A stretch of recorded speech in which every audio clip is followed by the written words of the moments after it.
Y'all caught me. Okay. All right. So let's get in here. Okay. So right before I went live, I found just a little bit more information to support our show, some receipts for today. Now, um, unexpected happened today.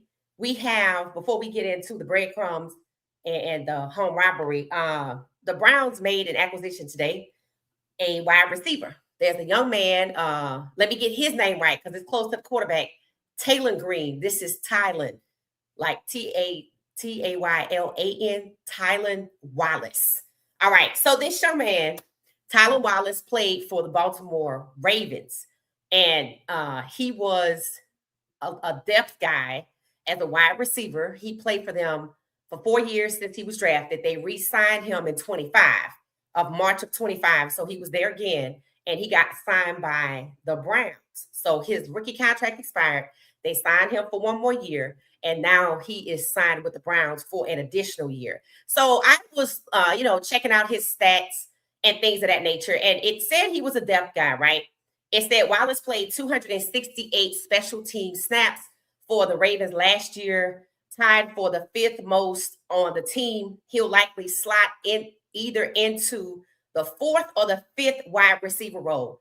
And this is when he was there. He was behind Zay Flowers on the depth chart, but at the fourth or the fifth role. Now they kept him and he played more so special teams. Now, immediately I looked at this, and the first person that popped into my mind was who? LeJohntay. I'm like, why they just didn't get LeJohntay? It talks about how he's going to reunite with the assistant from Baltimore that came over to Cleveland and Munkin. I'm like, why didn't they just get LeJohntay? So I put out a poll. That's what you see on the bottom of the screen when I say take the poll. I wanted to see what people thought if the Browns should have tried to acquire LeJohntay because chemistry, right? They already have chemistry, or if LeJohntay is better off where he is, right? So let me just take a quick look and see what people are saying. It looks like people think LeJohntay, 54% say yes, that would be a great fit, and 46% say no, LeJohntay is better off with the Ravens. So there you go. Shockingly, I guess I thought y'all would say that LeJohntay should have stayed, but no. And now, since I put the link in, 62% say that it would be good. It's a great fit for LeJohntay to have come to Cleveland, and only is going down to 38% say no, Wester is better off with the Ravens. So you know what that tells me? It tells me that fans believe that Shedeur's going to be the quarterback, and they should have brought in a receiver that he was already familiar with. So now we have in free agency somebody from the Ravens when it could have easily been former CU buff LeJohntay. And then in the draft, there's Jordan Tyson, former CU buff, but they go after Cornell Tate. It should tell you some things. It should tell you that they're intentionally going out of their way not to get people that fit with Shedeur. Remember when I talked about the comment that was made by Rizzo? He said that the Browns are not counting on Shedeur. This proves it. This proves it, right? Of course, we know he's good. Do I see Shedeur positioning himself? Absolutely. Do I see him starting over with a clean slate? With giving Munkin the gift when they're sharing the birthdays? Absolutely. Do I see the Browns changing one iota? No. When the owner said Shedeur wasn't his pick, Shedeur was allowed to be sabotaged by Stefanski. Stefanski was allowed to sabotage Shedeur. I have some clips from during that time. We're going to revisit them, and then we're going to talk about motive.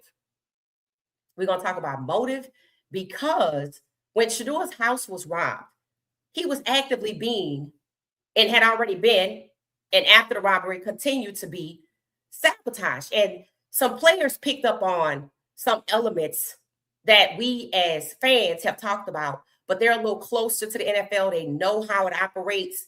So this just provides motive. They didn't like the guy. And who wanted him gone? Was it the owner who said, he wasn't my pick, that allowed him to be sabotaged? Was it Stefanski that tried to upend his career and his mental fortitude? Or was it Dylan whose place that Shedeur took? And when Shedeur's nail was ripped off, who got in the game? Dylan, whose fiance girlfriend said everybody in the building wants Shedeur to play, which turned out to be a lie. Because remember the survey that got leaked? Stefanski turns out the worst coach in the NFL. Motive has been established. Motive was already established before we got to this point. But when you see the Browns doing everything imaginable during the season last year to keep Shedeur out the top spot, right? Even when he gets to the top spot, still trying to get him off the field by having a player crush his finger. And then we bringing in new people. But yet we haven't talked about trading Shedeur. And we don't interview the guy that played with Shedeur like the other teams do with their quarterbacks, like Cam Ward. They're interviewing people he has chemistry with. They brought in somebody from Miami. Even this year, they're interviewing somebody he has chemistry with. Shedeur doesn't get that. He's still being put down by the Browns, but they won't trade him. This is where the Browns are messing up. You obviously don't like the guy, but you seem hell-bent. You refuse to build around him. You refuse to commit to him. You refuse to make it better for the fans, but you seem hell-bent on holding him hostage. You seem hell-bent on trying to humiliate him and disparage him and hold him back. This acquisition is proof that they do not want to build around Shedeur, nor do they want to put a viable team out there to win. This guy only had 8 targets. He might have played 268 snaps.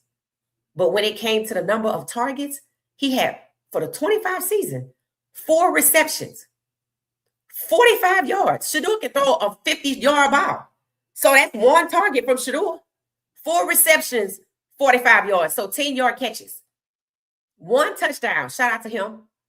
11 yards on average. This is who they went to get and not LeJounte. The chances of them getting Jordan Tyson are slim to none. They didn't get a veteran, DeAndre Hopkins, who actually played with Deshaun. So let me get this straight. Deshaun and Shedeur are going to be the guys, but you don't get DeAndre Hopkins that played with Deshaun, and you don't get LeJounte that played with Shedeur. You get, no disrespect, 4 receptions, 45 yards, 1 touchdown, and he's thirsty to stay in the league because he keep 1-year contracting. And you put him on the depth chart at the 2 behind who?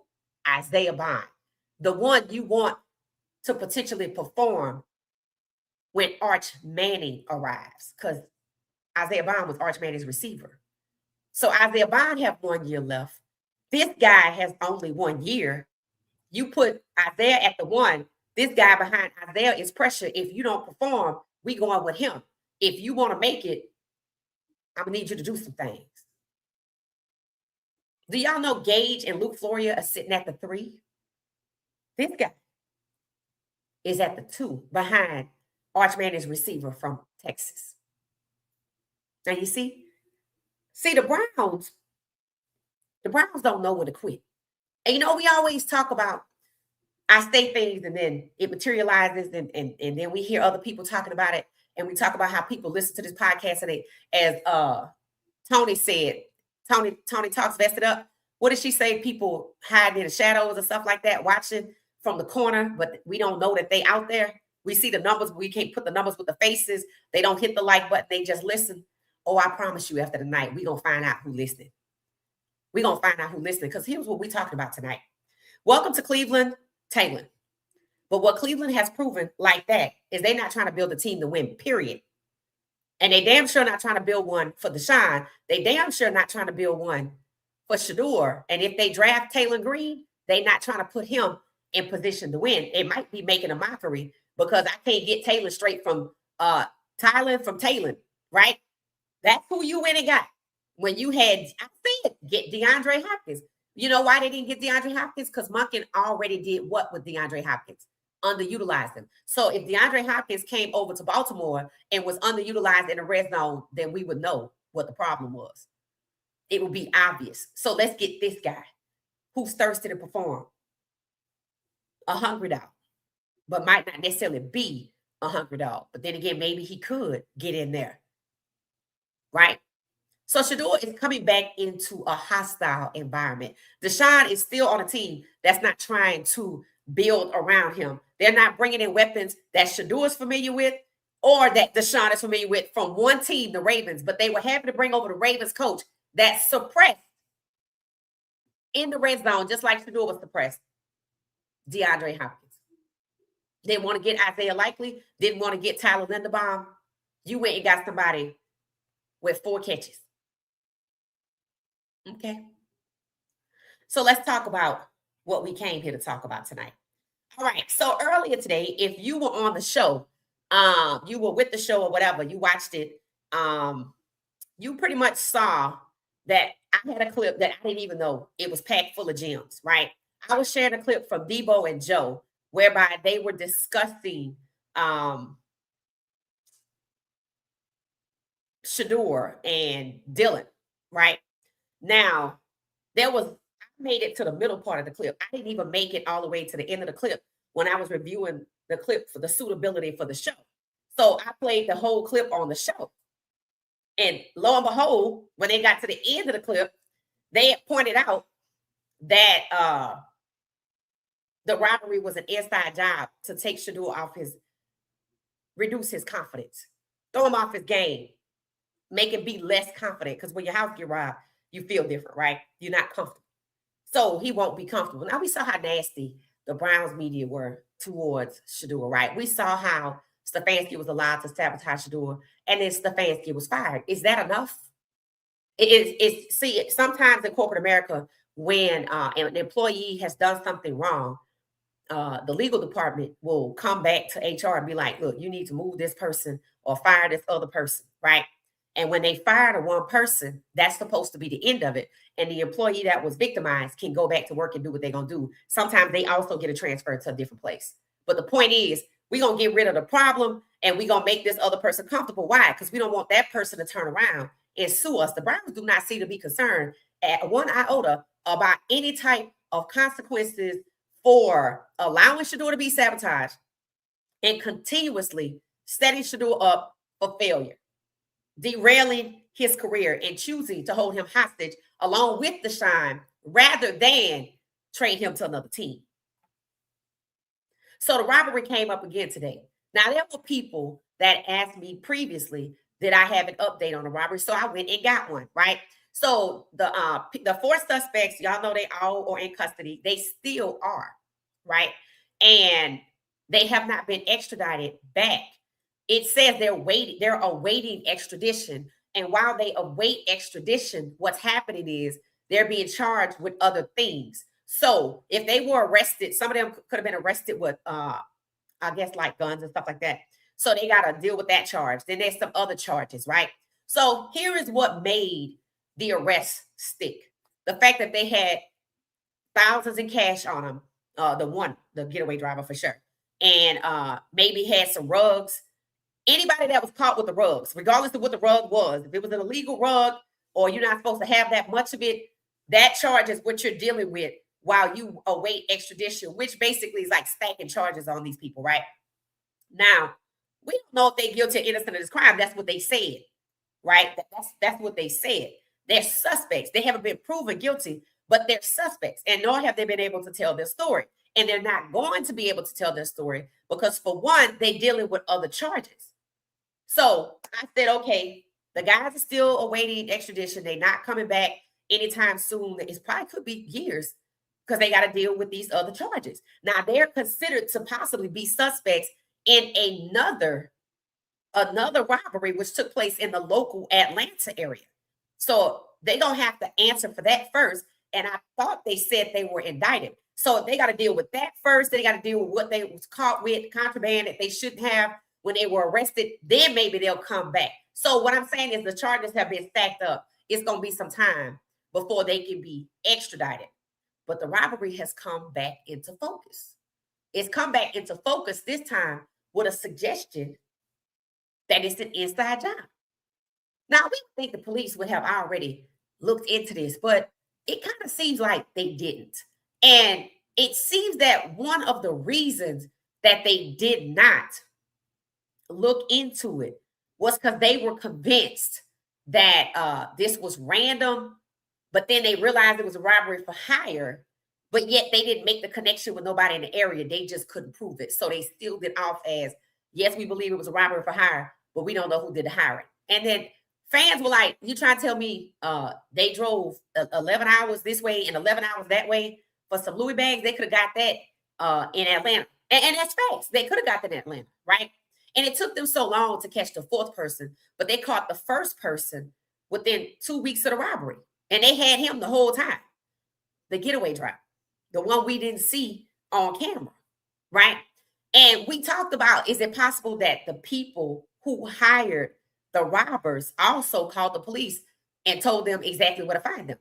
Because I find it interesting that you found them quickly, by the way, before they even had time to fix this stuff, with thousands in cash, because it takes months to fix the stuff. So they hadn't even had a chance to sell the stuff yet before they was getting nabbed on up, right? They was getting nabbed up. So where they get this thousands of cash from? They were paid to do the robbery, which is likely how they determined part of the way it was a robbery for hire. So you trying to tell me they don't want to tell? They would rather sit in jail for an unidentified amount of time, could be 3 years, with stacked up charges, than to tell who hired them to go to Cleveland, Ohio. That's where we at. So I said, okay, let me look into this, because when you investigate crimes, there's like a methodology to it, right? And one of the things they kind of want to look at is motive. And I thought it was weird the whole time that they didn't consider anybody in Cleveland while Shedeur was actively being sabotaged. Stefanski, that's number one. He had motive. He absolutely had motive. Let's just take a listen to this clip right here. Let's just take a listen to this clip. And this comes from about the time that everything was going on. So let's just take a listen. Now, these are former players, so they're a little closer to the situation, and they know how people are supposed to be treated. And if you don't think a person is good, you don't abuse them. You're supposed to trade them. But you notice the Browns do not want to trade Shedeur. Just take a listen. From the practice squad and make shit. You talk about instilling confidence into your players. How you think that makes Shedeur feel? I don't know who the backup is. Yeah. You got to be kidding me. You really gonna bring up Bailey Zappi from the practice squad and make him the backup over me? And I've been on the active roster. Mm-hmm. Players in the locker room that like Shedeur off of that comment, they don't mess with Kevin Stefanski. They don't, because you are really trying to lower this man's confidence. You don't treat people like they can't. If they can't play, get off the team. Yeah. Get them off the team. Yeah. You stringing somebody along. All right, I'm the backup. Yeah. Nah, you might not even be the backup. Yeah. I'm done with him, bro. Like, I want to see him just lose every game now. Like, coaches like him shouldn't be head coaches. Kevin Stefanski full of shit. You talk about instilling confidence into your players. So, all right. That's one, right? That's one. Disrespecting Shedeur. Stringing him along. Trying to ruin his confidence. When we listened to the video and they talked about the inside robbery, trying to ruin confidence. Stefanski, on the record, dehumanized Shedeur. Was allowed to do it right up until the end. They let him finish his job and everything. Right? And we talked about this. Right? Stefanski, it was so many videos happening where people were saying Stefanski hates Shedeur. How was he not interviewed for motive by the police? Or is that why he got fired? Because he was already a legal liability, and then maybe the police had some questions, and the Browns thought we should go ahead and fire him and put that to rest. Is that enough? Let's just say the police did say, well, it's a lot of people we interviewed say that Kevin Stefanski had motive because of the way Shedeur was sabotaged and derailed and strung along and disrespected and abused, dehumanized, saying we're going to have to put him down like he a dog. Won't say his name, all sorts of kind of things. It's all documented. There is no issue is documented, right? Any court of law can pull it up, right? Any paralegal can go out there and get it to the social media to your heart's content, because there are 10,000 channels on Shedeur Sanders. Plenty of receipts. So you heard what the guy's saying. They didn't like the way Shedeur was being treated, right? You jerking him around. You stringing him along. You don't want him to be the guy. You abusing him. That's motive. You don't like him. That's motive. The first thing they ask you is when something happens is who would want to do something like this to you? I mean, it was plain for everybody to see. And somehow Stefanski gets to leave Cleveland. And somebody knew he was leaving because they was in the bushes filming from across the street. So they had a high power lens. So somebody knew what was going on. Motive. There was motive in Berea. And before Shedeur got robbed, I said the horrible things that are being done to derail Shedeur Sanders' career. This is before the robbery, before he played. Was criminal. And then the robbery happened. And it's criminal. Only so many people knew where Shedeur lived, and even fewer people knew when Shedeur was going to get in the game. A head coach would definitely know when Shedeur was going to get in the game. Am I right? Yes or no, independent of this situation, a head coach knows what player is going to play. What did we learn during Sabotage Gate? Wristband Gate. What did we learn? That the plays are made up ahead of time. So if the plays are made up ahead of time, you know who the quarterback going to be ahead of time. So somebody knew inside the Browns organization that Stefanski, the head coach, had some plays drawn up, and that Shedeur, the plays were for him. So they gave him, Shedeur, the wrong plays. So there's confirmation that when the Baltimore Ravens game, it was a chance that Shedeur was going to play. Oh, that's right. Dylan got injured, and that's when the pivot happened. So they trying to say it's random. Nobody knew Shedeur was going to play, but that happened to be the exact time that the robber struck. Not in the first half, but in the second half of the game, about an hour after the sun went down, about 6:40, when you knew for sure he wasn't coming back home because he would be on the field. The way Stefanski treated Shedeur was motive. The way the owner allowed it and came on the field with the same number of men, boys, whoever, who said, Shedeur's not my pick, is motive. Dylan Gabriel, motive. They said, look for any unusual behavior. Jerry Jeudy, harassing Shedeur, all this, dropping the passes, motive. They all had motive. So how is it that the police come out right before they break and everybody run and scatter different ways, and an inside job isn't detected when it's caught on camera? When it's caught on camera that the Browns have somebody on a payroll filing Shedeur in street clothes. What does that say?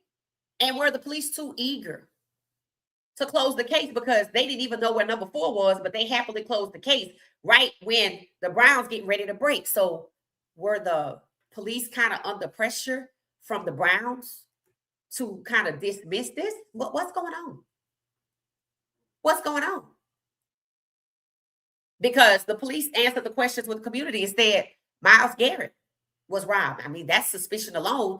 2 of the players that played for the team robbed, the same 2 players that had speed tickets in the area.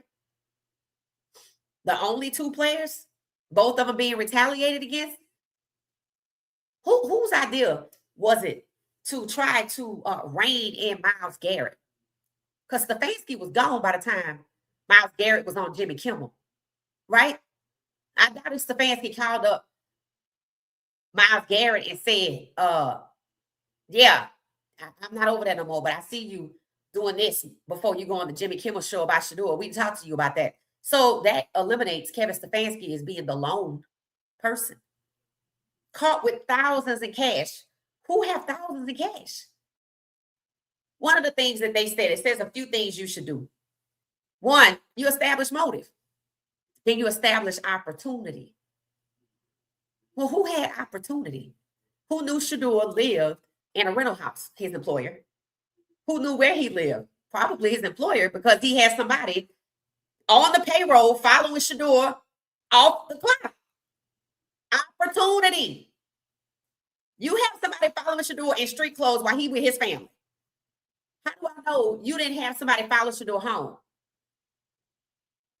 Or how do I know one of your players that's in trouble, you didn't send him over there to befriend Shedeur and see, the lay of the land or something, find out where it is and report back to me? How do we know? What we have learned from the Browns, it's not even far-fetched to believe it's an inside job. In fact, it looks like an inside job that's being covered up. Because how is it Shedeur is actively being sabotaged? The world that's watching is saying that Stefanski hates Shedeur. It's documented, and Stefanski isn't a suspect. How is it the owner goes on the field the very first time they allow Bucky to film? He magically shows up with 4 people behind him. And people put out that his grandkids, but nobody confirmed that it was, and they said that it was not. And then they're saying the body types of the guys that they said actually committed the crime are not actually the guys in the video. It looks like a different set of people. How is it the owner was not questioned? And what about the suspicious Bucky wasn't there when the robbery happened? Who knew Bucky wouldn't be there? So let's get this clear. There's only so many people that knew where Shedeur lived in a rental house. Whether somebody went over there or he gave you his address. Or whether you had that person, that girl, following him off the clock. Because we saw she works there. Oh, there you go. It's my job to keep you out of trouble. He clearly didn't like that. And Shiloh snapped like that and said, he's good. He don't get into trouble. That meant they already knew what was going on. Because Shiloh had an answer at the ready. They knew he was being followed by his employer. So how is his employer not a suspect? Motive, the Browns. Stefanski, the owner, he wasn't my pick, showing up with the 4 guys behind him. Shedeur being robbed behind 4 guys. I tell you what, explain who knew that Bucky would not be there to film. Explain that. Because clearly you needed to know that. And if you're from Atlanta and you just want to hit up Shedeur, whom the world loves, by the way, the Browns had more motive to rob Shedeur's house than the public. When you watch any video of Shedeur, I don't care where he is, the public loves Shedeur. And if some robbers were going to spend the time, the money, the fuel to come all the way to Cleveland and rob one athlete, they're going to rob another one. If they know where one live, they know where the other one live. And they must have some inside information. Motive, opportunity. Who knew Bucky wouldn't be there that week to film? And who knew Shedeur would randomly end up in a game with Dylan being called after concussion, you can't play no more.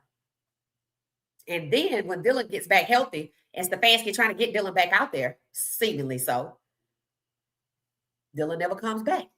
So there was a switcheroo. Who knew the switcheroo was going to take place? Who decided that Dylan don't need to come back? Who decided that? Motive, the Browns. Shedeur was being abused, and the ownership let it happen with Stefanski. It's documented. It's not even a question. The owner and Stefanski had more information about Shedeur than the players. Who knew that Bucky wouldn't be filming? Did one of the players ask Bucky, you coming up this week? I mean, it could have happened, right? Think about it. It could have happened. Or was it somebody in the office where the girl works that follows Shedeur off the clock? Did she know Bucky wasn't coming up because maybe she scheduled it or somebody else scheduled it? But the person that follows Shedeur around when he's off the clock know more about Shedeur than probably Shedeur know that they know. Somebody in the office schedules Bucky, right? So that person knew Bucky wasn't coming up. So where's the communication to Bucky about don't come this week or we don't have you on the schedule this week? Because communication is going to be a big factor in this case. The communication to secure the robbers who are from another state. How did you find them? Do you just have robbers in waiting on deck? How do you find 4 people 700 miles away?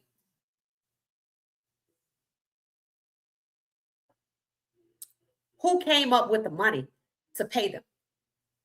Who else had motive besides the owner? He wasn't my pick, standing there with 4 people behind him on the game, the first game that Bucky films. And then Bucky's not there when he get robbed.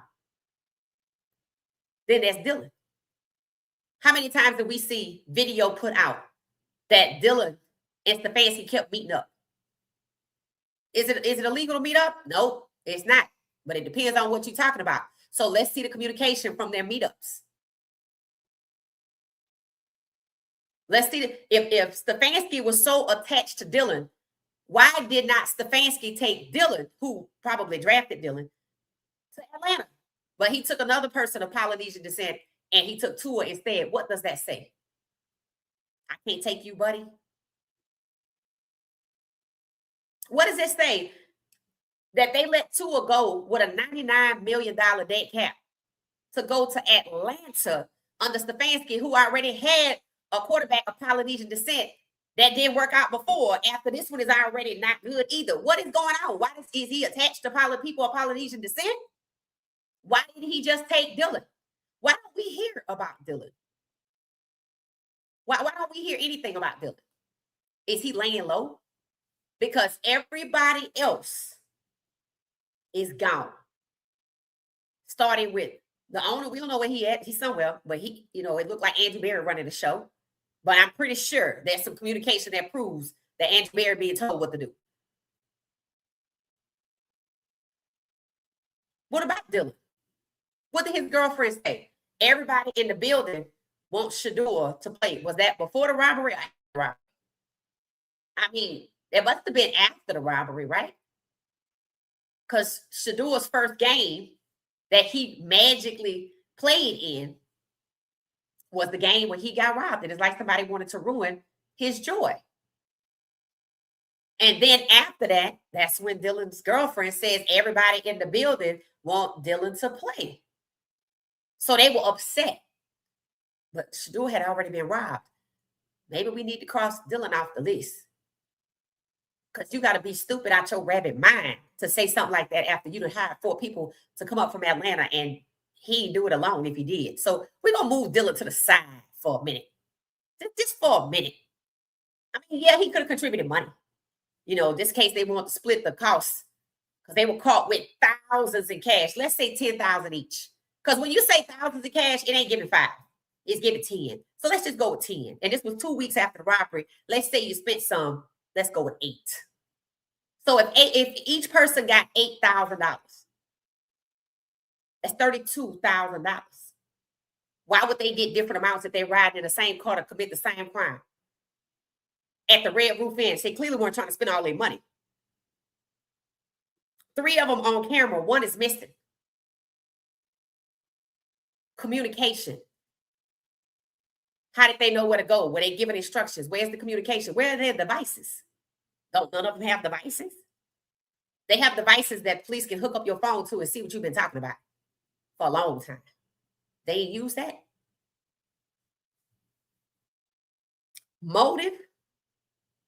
The owner. Shedeur was my pick. Allowed Stefanski to abuse Shedeur all the way to the end. Said he was optimistic Stefanski was going to get another job when he should have fired Stefanski. Because he also said we could have won more games, but clearly he wasn't interested in winning more than 5 games with Shedeur. He never held Stefanski accountable, and he's the one that showed up when Bucky filmed for the first time for a photo op with 4 people behind him. The same number of people that robbed Shedeur while Bucky wasn't there. Do you think Stefanski knows when Bucky's going to film or not? I mean, he could find out, right? I mean, it's a no-brainer. If it's random that Dylan played, it ain't random. I mean, that Shedeur played, it ain't random that Bucky wasn't there. That's too, that's you couldn't even convince the jury that was a mix-up. So let's go down the road of somebody in the front office that has access to Shedeur's address that has access to the schedule that Bucky gonna film. I remember the owner saying, it's Stefanski's job to determine who plays. Now, we saw Stefanski be adamant as hell about Dylan playing, so why he ain't take Dylan with him? In fact, we heard Stefanski complain about the personnel decisions, meaning he felt like it was Andrew Berry's fault that Shedeur got in, which I don't think it was. Because he ain't tried to trade him, so I don't think it was. So if that's the case, if Stefanski is truly pissed, and he clearly seemed to be, because getting somebody to rip off Shedeur's nail so Dylan could get in for a hot second while the fans booing him tells me between that and wristband gates, Stefanski was desperate as hell to get Shedeur off the field. Why? Why was Stefanski so hell-bent on Shedeur not playing? He was part of the evaluation team that had him at the number 2 overall and said God works in mysterious ways. When they communicated with Shedeur that they could get him. Where's communication? Is that why Shedeur got robbed? To try to get back to that communication. Does Shedeur have another phone that they got a hold to? Because how is it that a fake account pops up? And you know what somebody on X said about that fake account? They had girls thinking they was talking to Shedeur, using women as a tactic. Imagine a fake account DMing girls, and they think something going on, and maybe people exchanging things, and then somebody run to the internet with it. Well, that would just be a nightmare, wouldn't it? Why would you do something like that? As many times if we've seen Shedeur sabotage at Colorado year 1, year 2, the NFL, even the draft, going through it, even after the draft. Why now, after Shedeur gets robbed, does a fake account pop up? After somebody hears Shedeur say he gonna start a separate account for his workout videos, which I don't even know if he ever did. And not only do they set that up, and I saw the girls that were being followed. They supposed to be DMing these girls.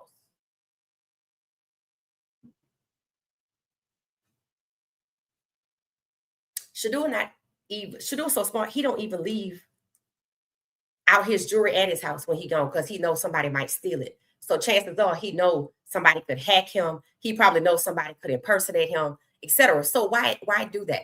And then you're asking for money for mental health awareness, something that you kind of know that he said, right? But the kicker was the using the account to DM girls. And this pops up after Shedeur was robbed. Remember, they cleaned out his nightstands. I asked y'all, what's in your nightstand? Because I can tell you what's in mine. Devices. iPad. Phones, I got 3. Yeah, they all over there. Motive, opportunity. And since we know it was multiple people involved, chances are, since there's multiple people with the Browns that had motive, the owner, Stefanski, Dylan, whose job was taken away, Jerry Jeudy, we don't know what his problem was. That's 4. That's 4 people. 8 times 4 is 32,000 people. $32,000 that 4 people could come up with.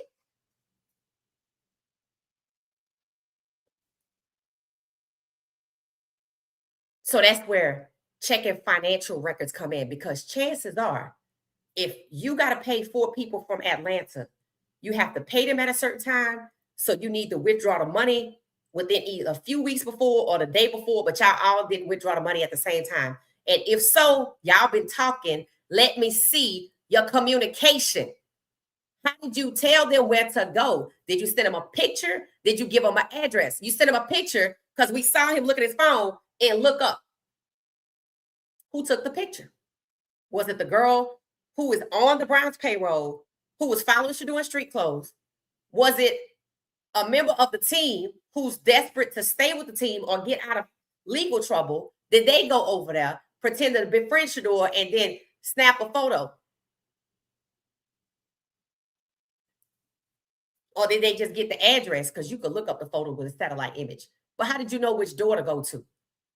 Why did the police say the door was kicked in when the door was unlocked when the door was kicked in? Was that a mistake? Why was there an intent to make it look like it was an inside robbery from somebody Shedeur knew? Why the need to deflect right off the rip? And then the same police said what? Case closed. They didn't even know what number 4 was. They was not concerned. What if the people that hired the 4 guys, what if the 4 people working together in Cleveland hired the 4 guys? And then after the robbery was done and they paid them and sent them on their way, a couple of days later, they told the police where to find them. Because they found each one at a random traffic stop. But they couldn't get number 4. Not sure why. Because it's in the same little area of Decatur, which is this big. That's not even Atlanta, so you can find people faster in Decatur. Motive, opportunity, communication, and all for what? When you told them where Shedeur lived and you hired him to commit a crime, what did you tell him you wanted to do? I want you to come up here to Cleveland and come to this house and do what? You had to communicate with them what you wanted them to do.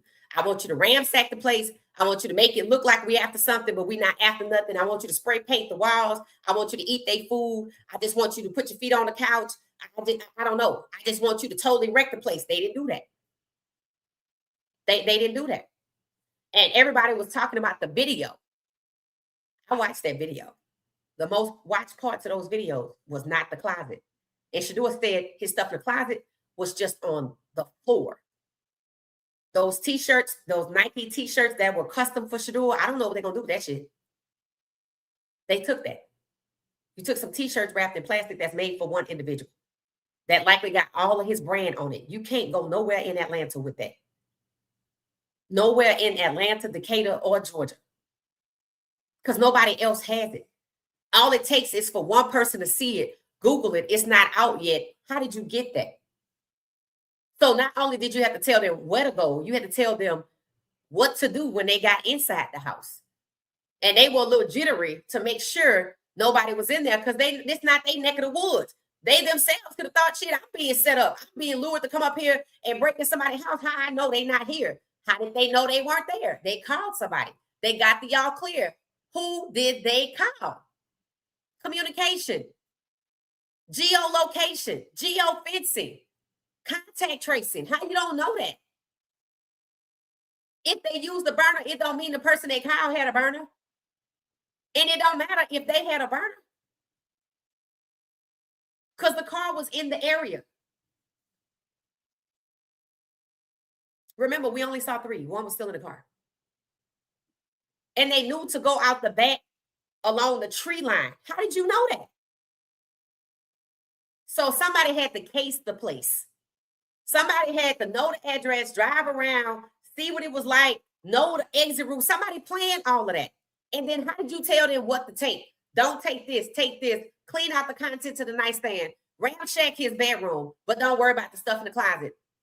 They didn't even try the safe. They wasn't even there long enough.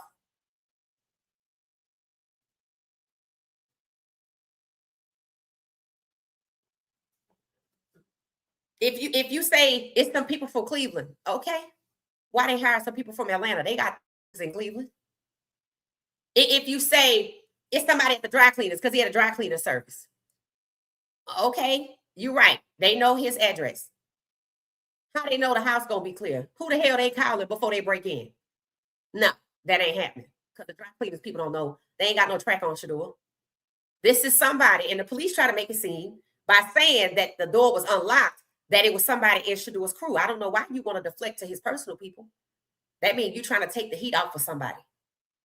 That's the same police that wrapped up this case while they were still looking for number 4 and it took them a while to find number 4. Number 4 was also not in the photo. Was number 4 the point person that somebody called? Hey, you still robbing people? Hey, I got a job for you. I need you to get your buddies and come up here, and we gonna pay y'all about 10 racks a piece. And this is the day I'm gonna get you the address, and I'm gonna tell you what I want you to get. Okay.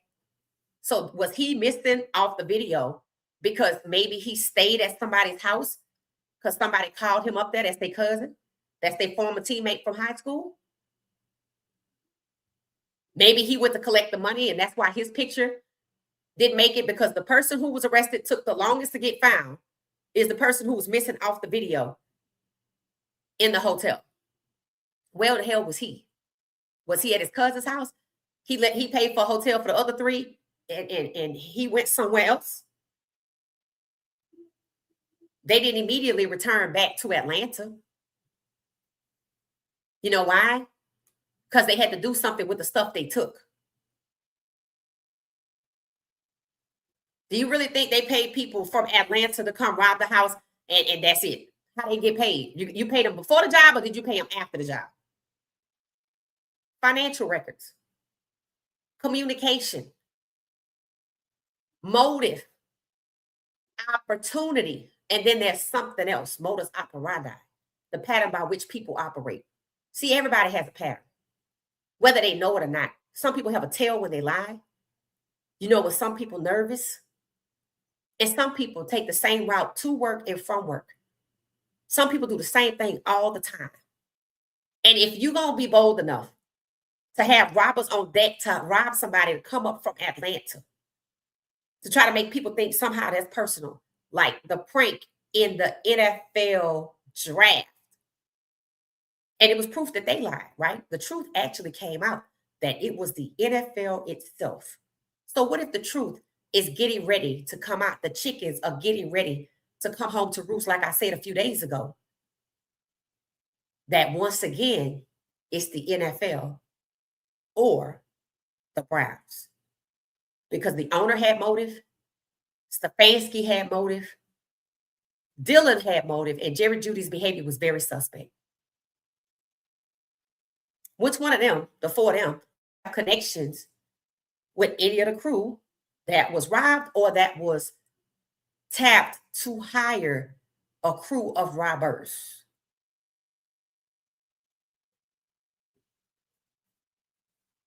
Which one of them coached at the University of Georgia, Kennesaw State, played with somebody from the University of Georgia, Kennesaw State, Georgia State, have a cousin, family, went to school, wife from there, girlfriend, baby mama, whatever the hell else you want to call it. And then they sent Stefanski to Atlanta. He looked a little shook. Now imagine you, Stefanski, and you might know about this. Let's just say you know about it. Why the hell, if you commit a crime with these folks and you put in your $8,000, why the hell they send you to the very city when they were still looking for number 4? Why would they leave Dylan, the last one there, when everybody else is gone?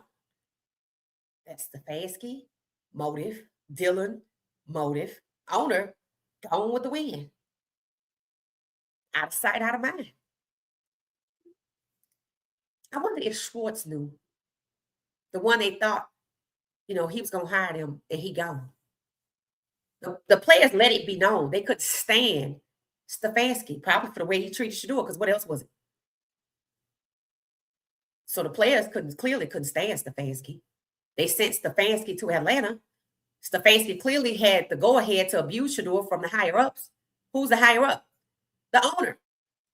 The one that showed up with the 4 people behind his back. So let's say it's the owner and Stefanski. How the hell they found some robbers from Atlanta? Stefanski's a coach. Stefanski got any friends that coached in Georgia? Yep, Dan Lanning. He coached at Georgia. Georgia have any players that went to jail? Wow. Dan Lanning was there? Yep. Where they from? Stockbridge, Georgia. Up the road from Atlanta. Where are they now? In the NFL. What team? Green Bay.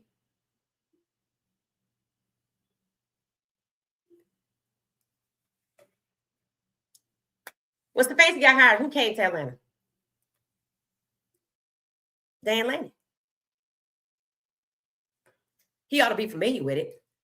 He coached at the University of Georgia, Athens.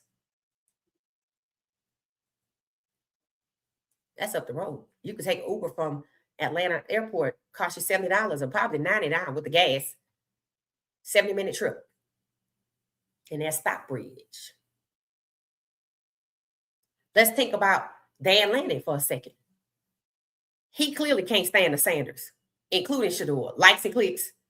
That wasn't just about Coach Prime, because what happened in college? What happened in college?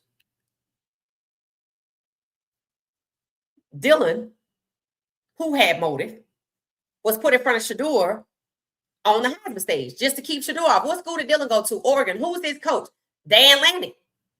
So Dan Lanning used to coach at Georgia while there was a player who got arrested from Stockbridge, Georgia, that somehow made it to the NFL after he got arrested, that worked for Green Bay. Well, we just got a player from Green Bay. Okay. Dan Lanning. Motive. The stale Facebook page. Data points. Let me get it right. Oregon football, and the University of Oregon. That's 3. Dan Lanning, Kevin Stefanski, and Dylan Gabriel. Dylan's still there.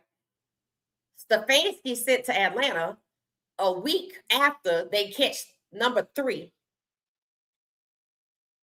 And Dan Lanning just in the win because he's not from there. So let's go with them 3. Jerry Jeudy just acting like a jackal because, they like him. So he thinks. The owner, let's just say maybe I know about it, but I ain't going to say nothing. Because it's not a coincidence, right? Somebody had to tell these people. There's no way Dan Lanning knows Bucky's schedule. There's no way of that. And if you want to say, well, let's say it was some people that knew Shedeur, who was at the game, and they told the robbers when they got to town, call me. They said the house manager. People thought about him. There's another guy that people thought it was them. There's a lot of people in his circle that people are side-eyeing. Let's say it is them when they just have left the door unlocked accidentally. When they have just left the door unlocked accidentally. Or any of them from Atlanta, that they would get people to come all the way up. Do they have $32,000 laying around just to pay some robbers? If 4 robbers from Atlanta caught, are they going to protect a random dude that knows Shedeur? Whoever's being protected got money. I don't know why these 4 would sit in jail and not tell if it's some random. And they had the driver first. So they've had him the longest. And he don't want to tell on some random dude who found $32,000 in cash. He must play football. So let's say it's his cousin.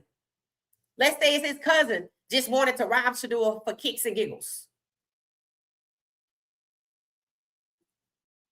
Okay. Shedeur got a cousin who played for the Browns, who got $32,000 that's going to give it to these dudes. No, hell no. See how I keep pointing back to somebody with a lot of money? You ain't robbed Shedeur $32,000 to rob his own house. Did I really need to go all the way to Atlanta? No, it points back to the NFL. It's the same modus operandi pattern from the draft. It's almost like they want you to know. And with that being the case, it's the owner. The one with the 4 guys behind him, because only people in his office would know when Bucky wasn't going to be there. Only people in his office would determine when Bucky can start filming. And that lines up with when the owner showed up with 4 people hanging out behind him. The owner made it clear he wasn't my pick. The owner let Stefanski abuse Shedeur. Communication, financial records. And it didn't have to be his money. He got people around him. It could be somebody else's money. He got a little bodyguard. See all the time that you don't even know is his bodyguard, but he's standoffish and he watching. He wear a Kango cap. It could be his money. When Coach Prime came to Cleveland, how many bodyguards did he have? Was it 3 or was it 4? So somebody knows something. And the modus operandi points to the owner. But was he interested in doing this alone? It was his idea, or did a few people, 4 people, decide to pony up the money to get it done? Because the owner had motive, because Stefanski had motive, because Dan Lanning does not like the Sanders, period. Because of the stunt they pulled with Dylan is the same stunt they pulled in college, is the same stunt they pulled in Cleveland. And then there's Dylan. There's those 4. 10 rags piece. Dylan's still there. Stefanski ends up in the same city. You can't tell. I mean, maybe because you got fired, you kind of thought you was going to run off and tell, so we're going to send you to Atlanta to remind you you can't tell. And then he was handsomely rewarded with $15 million a year after making only 3 and failing and getting fired. That's very suspicious. And the owner was very optimistic that Stefanski would get another job. So you got the owner, you got Stefanski, and you got Dylan, and you got Dan Lanning, who coached at Georgia.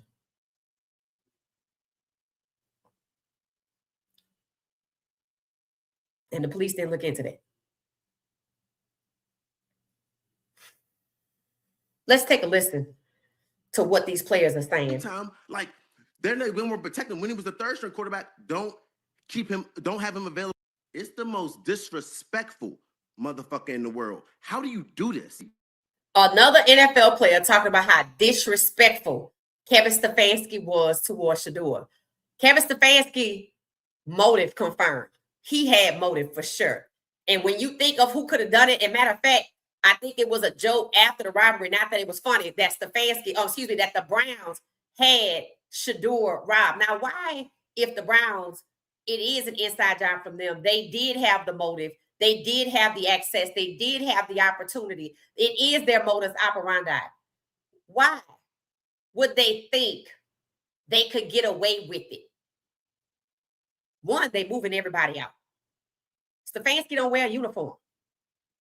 He sabotaged the hell out of Shedeur, but with the stuff that happened to Shedeur on the field between Jerry Judy's behavior, Blake Whiteheart crushing his finger, wristband gate, the whole O-line that had to be replaced, everybody is still there. Dylan is the only one. Everybody else is gone. Dylan is the only one still there, and he on the low. He clearly laying low while he's there. Why did he not go to Atlanta? And if he is up there, why hasn't he gone to Atlanta yet? They believe, because this is their modus operandi, after they wrong somebody. Remember what happened in the Rams game? What happened? The next day, everybody got dispersed. I mean, a private detective, which it is said, it is suggested that in a case with a robbery for hire, that you hire a private detective if the employer is involved to investigate the employment, location, colleagues, owner. To investigate the place of employment, hire a private detective. There was motive, opportunity, and it's given just as high up. And how do people know that? Look at what happened with the draft. It was blamed on Atlanta. It wasn't Atlanta. Turns out it was the NFL itself, and we're back. It could be these 4 guys. These 4 guys could be trying to tell people who actually did it with those breadcrumbs on that supposedly stale Facebook page pointing to Oregon football, the University of Oregon, the NFL, and Penn State. At the time, Brian Daboll, Jimmy Sexton was trying to get Brian Daboll a job at Penn State. Now, why would Brian Daboll want to have a piece of this? You see, he got fired, didn't you? That's why. Now, we don't know that or not. But as you can see, heads were starting to roll. As you can see, there's a lot of chaos happening around the Giants. You got the owner and Epstein file. You have the GM being slowly, surely pushed out. Harbaugh going over to the Giants was to push out the GM after they had fired Daboll. The Giants were the only franchise to do what? To disparage Shedeur on the record. And they were the only franchise last year to be as disrupted as they were until the Atlanta Falcons came along, where Stefanski went. So if I fired all of the scouts from the Giants immediately after the draft, trying to blame them, and then I fired Daboll, then I try to get rid of the GM who was associated with the Ole Miss guy, what's the modus operandi? After I use you, I discard you. After I use you, the Rams game, to sabotage Shedeur, to sack him 5 times, I discard you. After I use you to disparage Shedeur, the New York Giants, I discard the scouts. I discard Brian Daboll, the head coach. I discard the GM. What happened in Cleveland? Everybody's being discarded. Stefanski was fired, but they seemingly took care of him. The owner didn't want to let go of Stefanski, which means they probably got an attitude with Shedeur the same way the Baltimore Ravens have an attitude with Lamar because of Harbaugh.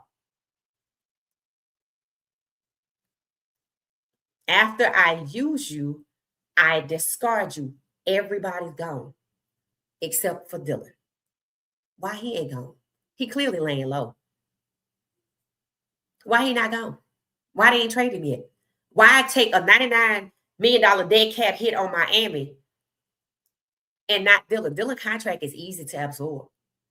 Why they don't want to put the band back together in Atlanta? Think about it. If I went through the trouble to disperse everybody, should I really put Dylan back with Stefanski right away? No. In Atlanta, while these guys are waiting extradition? No. Let's see what happens to Dylan. Because after I use you, I discard you. Let's see if Dylan fails up like Stefanski did. See, sometimes people use time to separate events so you kind of forget. If you ever know anything about the 9/11, if you know what was said after it first happened versus this week, the story is totally different. And people use that time to stick to the story, but now that time has come and faded, and the same people 30 years removed, it's a lot of telling the truth. It's a lot of people telling the truth. So the modus operandi is if I use you, I discard you. And if you gravitate towards Shedeur, I'm going to retaliate against you and push you out. And we took care of Stefanski and got him a nice raise for his services. The owner said, we keeping Stefanski. He's going to be here next year. He's done good work for us. And I said, and how? It must be off the field.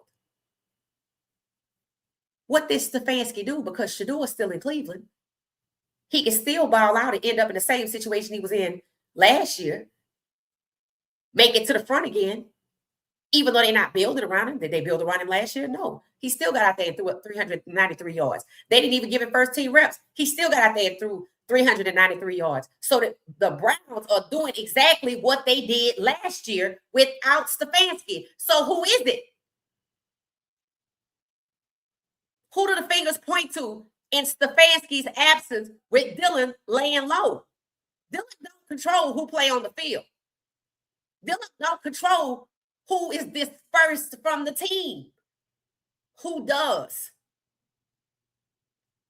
The one who told Andrew Berry, go get me Deshaun. The one who said, when it came to Shedeur being drafted, if you would have told me this would have been done on this day, Oh, he was adamant about that. He was adamant about that.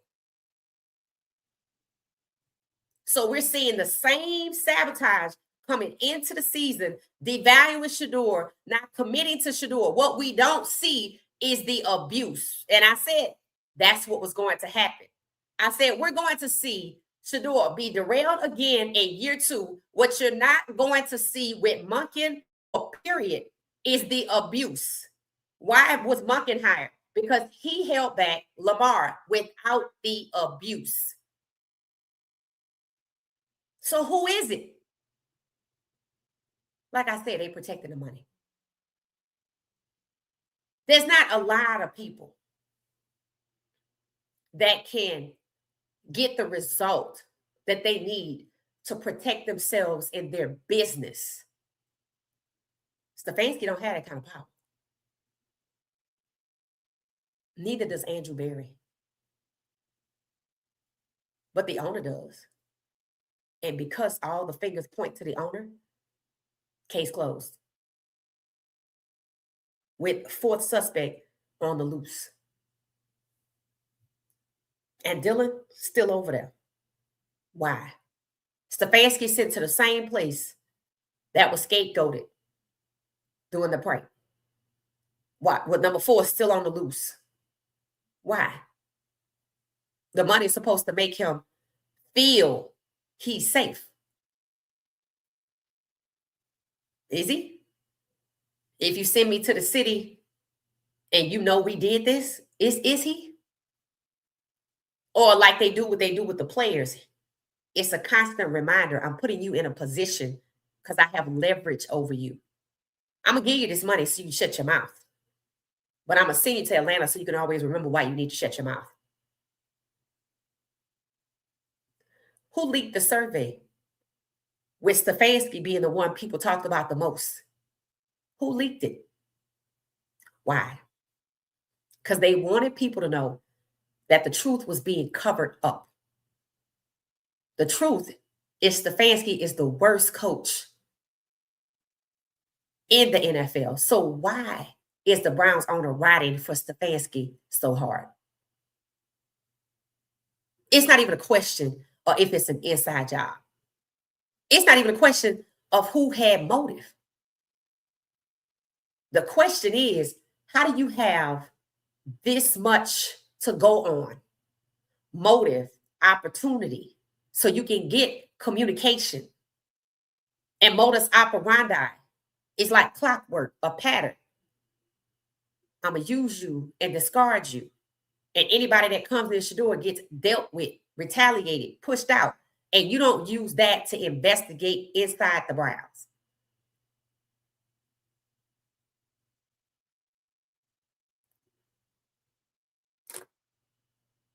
When I say them chickens coming home to roost, it won't be long. Because we weren't even expecting this today. So, let me know your thoughts. We're going to listen to this video and we got one more. It just lets you know the players that are closer to the scenario, the players that are close to the situation see some things. Disrespectful motherfucker in the world. How do you do this? Your head coach creating more drama. You only got 2 quarterbacks on your team. All you had to do was say, yes, Shedeur is the backup. He's going out of his way to create something. And then at the same time, he's going out of his way to create something. Is that why he got $15 million? Is that why he never got fired? Because he know where the bodies are buried. Was the $15 million his reward? Was Mark Andrews' contract his reward for his services? Making sure Lamar don't get out the AFC Championship. The MO is the same. If I use you, I'm going to discard you, depending on who you are. And then if I use you, I'm going to take care of you. And then I'm going to reward you. So the line that has Shedeur sacked at the behest of who got discarded. Everybody that was a saboteur discarded. Let's see where they end up to know if, like Mark Andrews or Stefanski, they're going to fail up.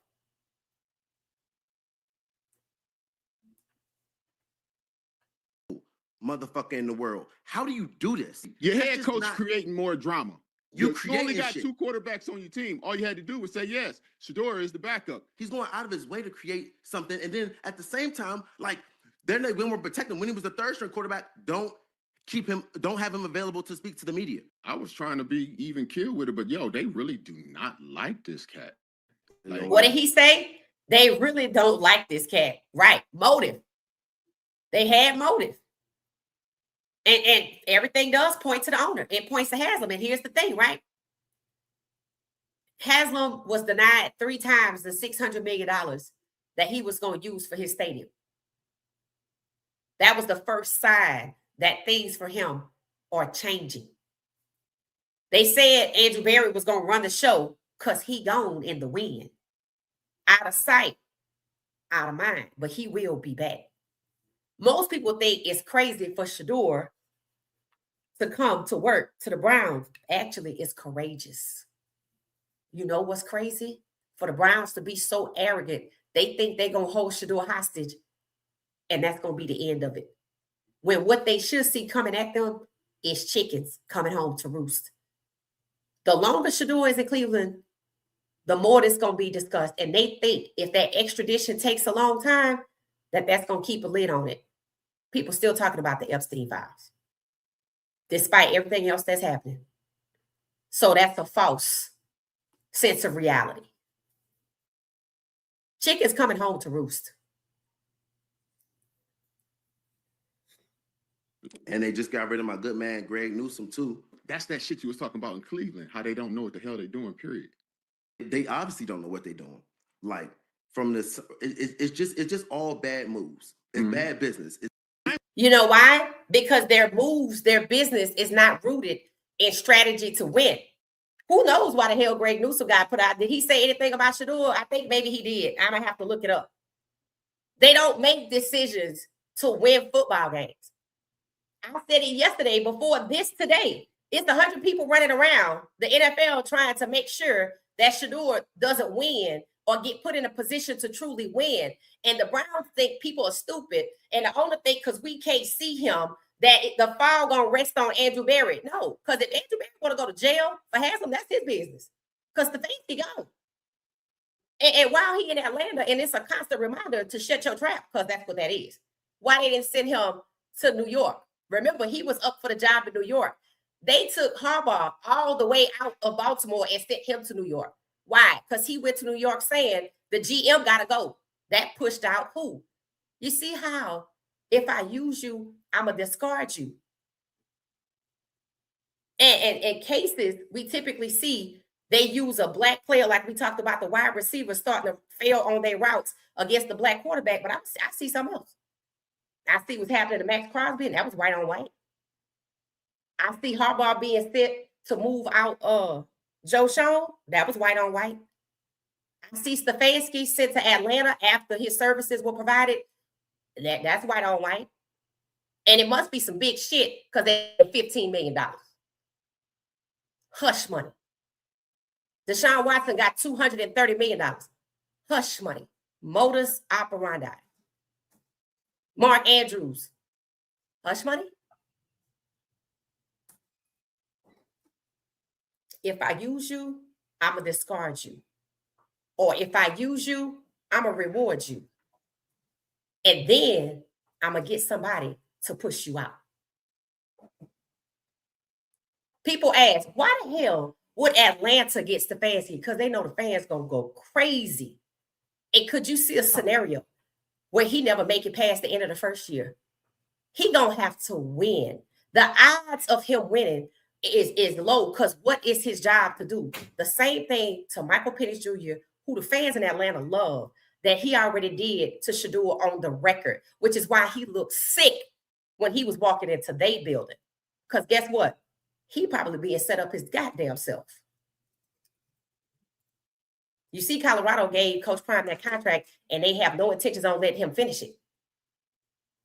Kevin Stefanski got his contract. Do they have intentions on letting him finish it? We have talked about it. It does not pay to do their bidding.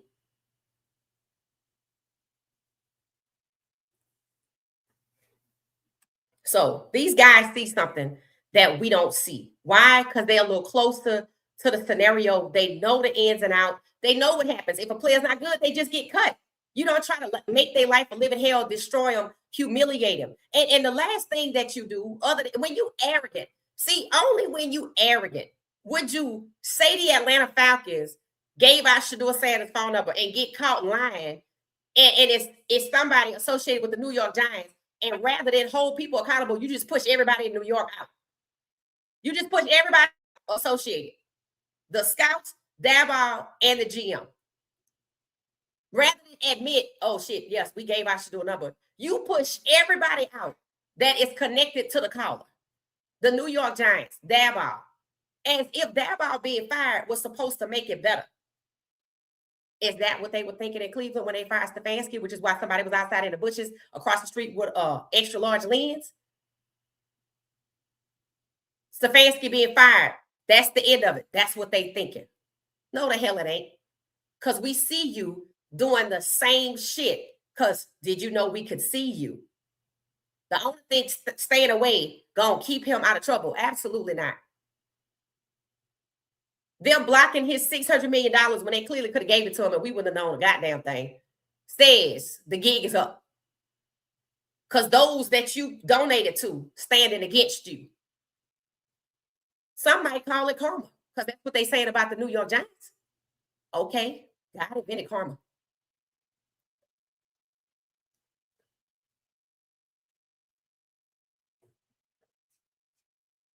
The writing's on the wall. Not only does it point back to an inside job with the Browns, it's 4 people that have motive. You could throw in Jerry Jeudy with 5 if you want. Because you see, they trying to move him out too. What did I say about a week ago? I want to see what happens with this case if there's any movement after Dylan is gone. Because Dylan is clearly laying low. One of the reasons Dylan might be laying low is because what did his fiance say? Everybody in the building wants Dylan to play. And that obviously was a lie. That obviously was a lie. So he ought to be embarrassed. And here's the thing. She gave us motive. That Dylan is likely upset and everybody else is upset that Shedeur is playing and Dylan is not. That's motive. Shedeur took Dylan's job. Was it ever really Dylan's job? Dylan was just a wedge. Seemed like it was Flacco's job. They didn't have Jerry Jeudy sharing a locker with Dylan. They had Jerry Jeudy sharing a locker with Flacco. And it seemed like Flacco just up and left after they benched him. And he like, to hell with y'all. I didn't get off my couch for this. And we saw Flacco gravitate towards Shedeur because Flacco had $13 million contract with $4 million base up to $13 million in incentives. And he knew Shedeur could get it. He knew Shedeur could get it. So when he started paddling around Shedeur when they was in London, when they came back and it was announced that Flacco was gone, I saw the look on Shedeur's face. He's like, damn. That was fast. It sure was fast, which means they know that the people that gravitate towards Shedeur get pushed out. Is that what Jerry Jeudy was doing? Because 5 days later, they trying to push him out. And do they bring in a veteran like DeAndre Hopkins that can help them win, that has a relationship with Deshaun? Nope. Do they bring in LeJounte that can help them win because he has a relationship with Shedeur? Nope. So they're not trying to win, whether it's Shedeur or Deshaun, because they have plans for somebody else. All right, let's talk about that. You don't want neither one of them. Why did you allow Stefanski to abuse Shedeur? That's the question that needs answers. Because I don't see you abusing Deshaun. You just didn't get DeAndre, just like you just didn't get LeJounte. So why the abuse of Shedeur? Why do you have NFL players talking about how much Stefanski hates Shedeur? Why was nobody saying, why is the owner allowing this? The owner is not God. The owner gonna find out how mysterious in the ways that God has. That's who gonna find out. Stefanski gotta walk around every day looking over his shoulder in Atlanta. That's punishment. And that's just the beginning. Because you don't even know who the hell working around there. You don't know them people. They sent you to hell. That's what they did. Not that there's anything wrong with the city. You will forever have to look over your shoulder and your family's shoulder in this town. And the money can't save you unless you're going to fly in from Lake Lanier every day, and that ain't going to save you either. Georgia is not a big state. But the worst thing is you don't know the lay of the land, and you don't know the people around you. You don't know the fans coming to the game. You don't know the employees that work for the stadium. You don't know the employees that work for the facility. You don't even know who knows who in terms of the staff.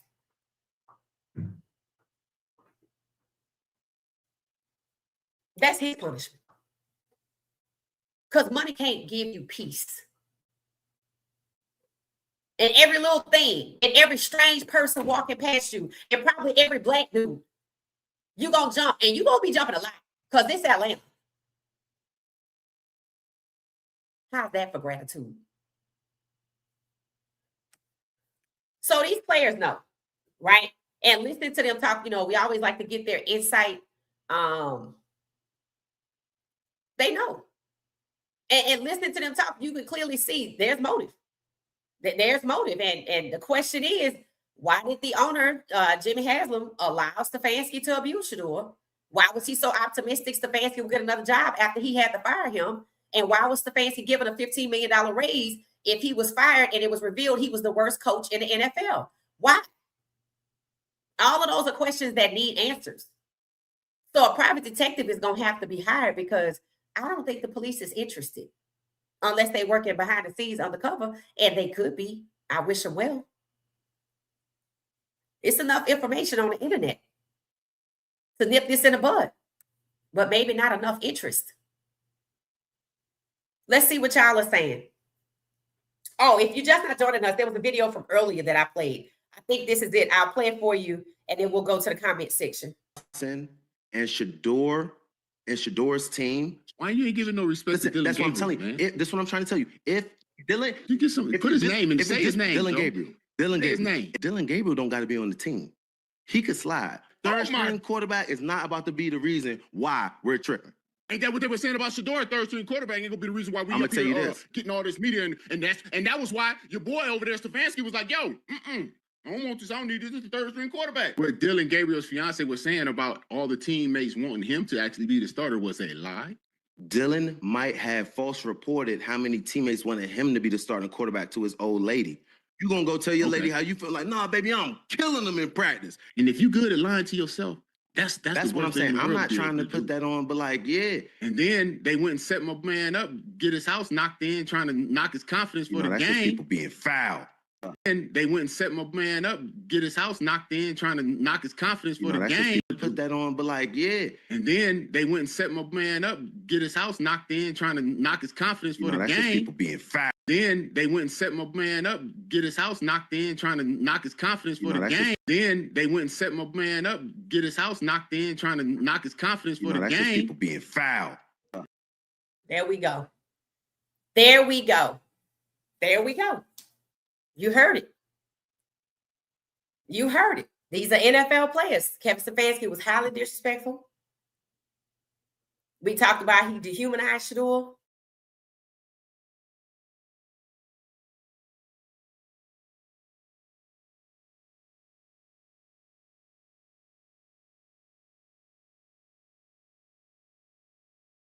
That. We talked about it. Let's see what y'all are saying. That's a lot of information there. How valuable Shedeur is. Straight up facts. There are no black owners. Facts.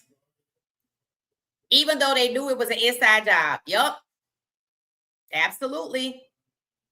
Absolutely.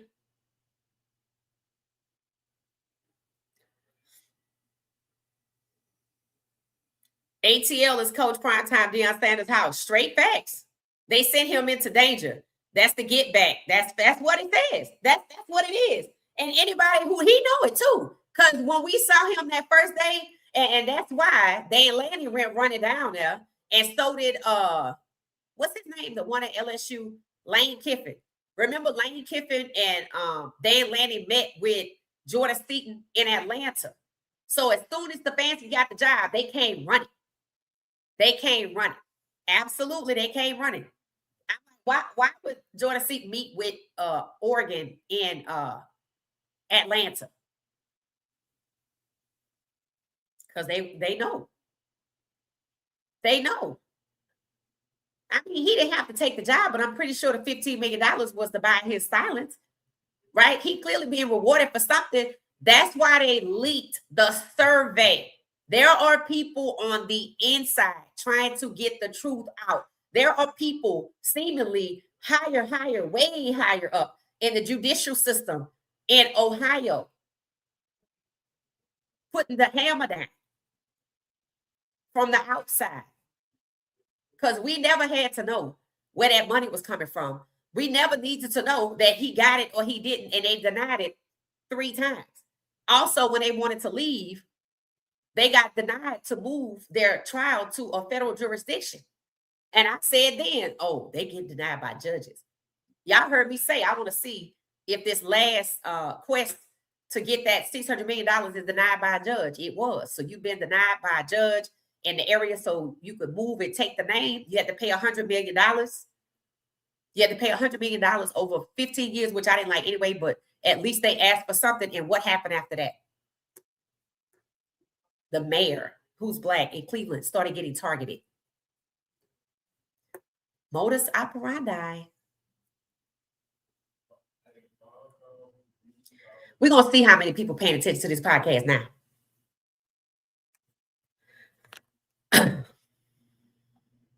It said the Lord works in mysterious ways. Brian Flores lawsuit. Brian Flores lawsuit has been proven 300 times over, and these people haven't quit yet. Haven't quit yet at all. And that's what's absolutely amazing to me. I'm like, these people don't know when to quit. That's just what it is. They don't know. Greg Newsom said Shedeur was his pick even after the draft. I knew it was something. I knew it had to be something. I said he must have said something about Shedeur. And I was thinking about the guy, Greg Newsom, when they were doing those press conferences. And I remember him being positive about Shedeur. But I also didn't know if I had the wrong, if there was a Greg Delpit or Greg Newsom, or they both had something to say about Shedeur. And Titus is coming in saying he's standing with Shedeur. The next thing you know, they restructured the contract they just gave him before the ink dry. They don't. I don't know. The shit you're doing ain't working, but you keep doing it. So, okay. So what you going to do to Titus Howard? What you going to do to all the linemen that you just brought in?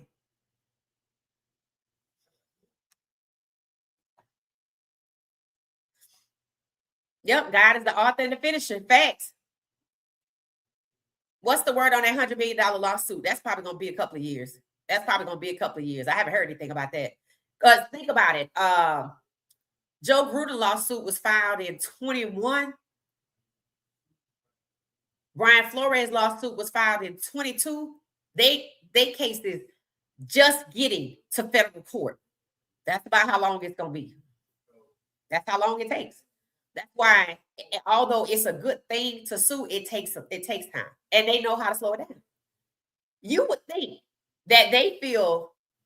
You would think at some point they would just stop between the Epstein files and all these lawsuits, and they just keep going. I'm like, these people do not know when to stop. These people at the Browns definitely don't. And Andrew Barrett crazy because I wouldn't even want that job. I'm like, you know what? I get it. I make a lot of money, but at some point you got to move out the way and let people catch their own heat. You can't keep being a shield.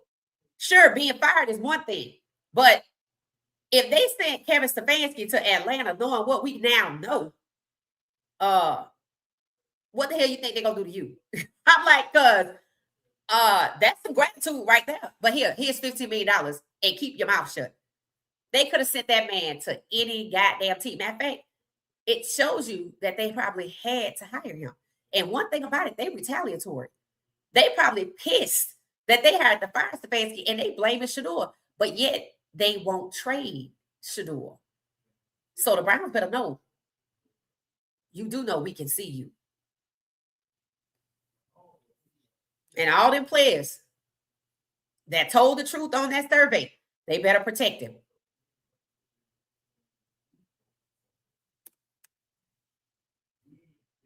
He thinks he's above the allegations and sabotage against 12. Yep.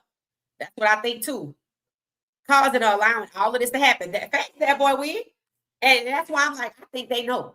They just want to protect him. I'm like, okay, but when I see it unraveling from the outside in, what started with the city of Cleveland, then going over to the judges not giving him that money 3 times, I'm like, okay, all right, things changing. And then the survey, and they leaked that survey. And even in the leaked survey, we could see Stefanski was the worst coach. But guess what? We could also see Shedeur saved their ass. Barry and the owner. That is the only reason why the owner didn't get a bad grade. But it's funny how they attributed it to Stefanski. So what that tells me is they either were afraid to assess the owner that way, or they really think Stefanski is the mastermind.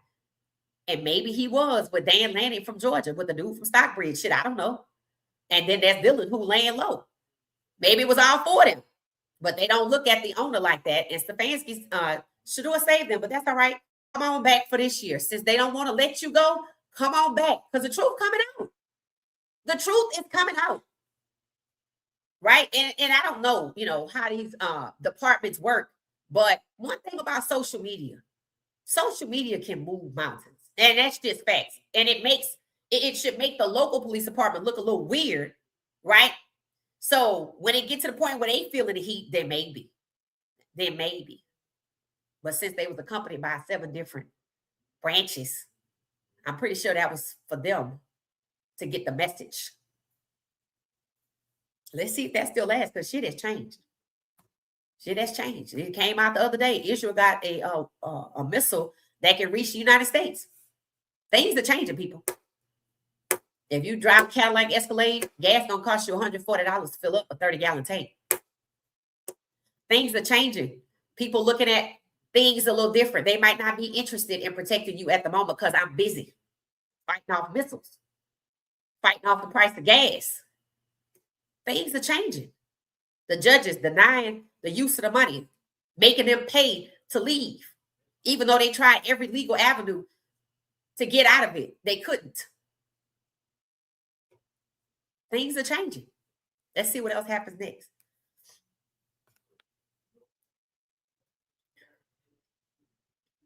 It said, just like Michael did. Oh, yeah. I don't think he dumb. I think he arrogant. I think he arrogant as hell. That's exactly what I think. Shedeur wins. That will make buku money for Haslam, right? And they don't even want that. And that should tell you a lot. Shedeur win. They don't want it. Now, that's funny. They didn't want it last year because they thought they had their $600 million. Now they need the $600 million. So they going out here and getting new people because the other people got to move on. That's what they do. I'm going to use you and discard you, but I got to use you and put you somewhere else and reward you.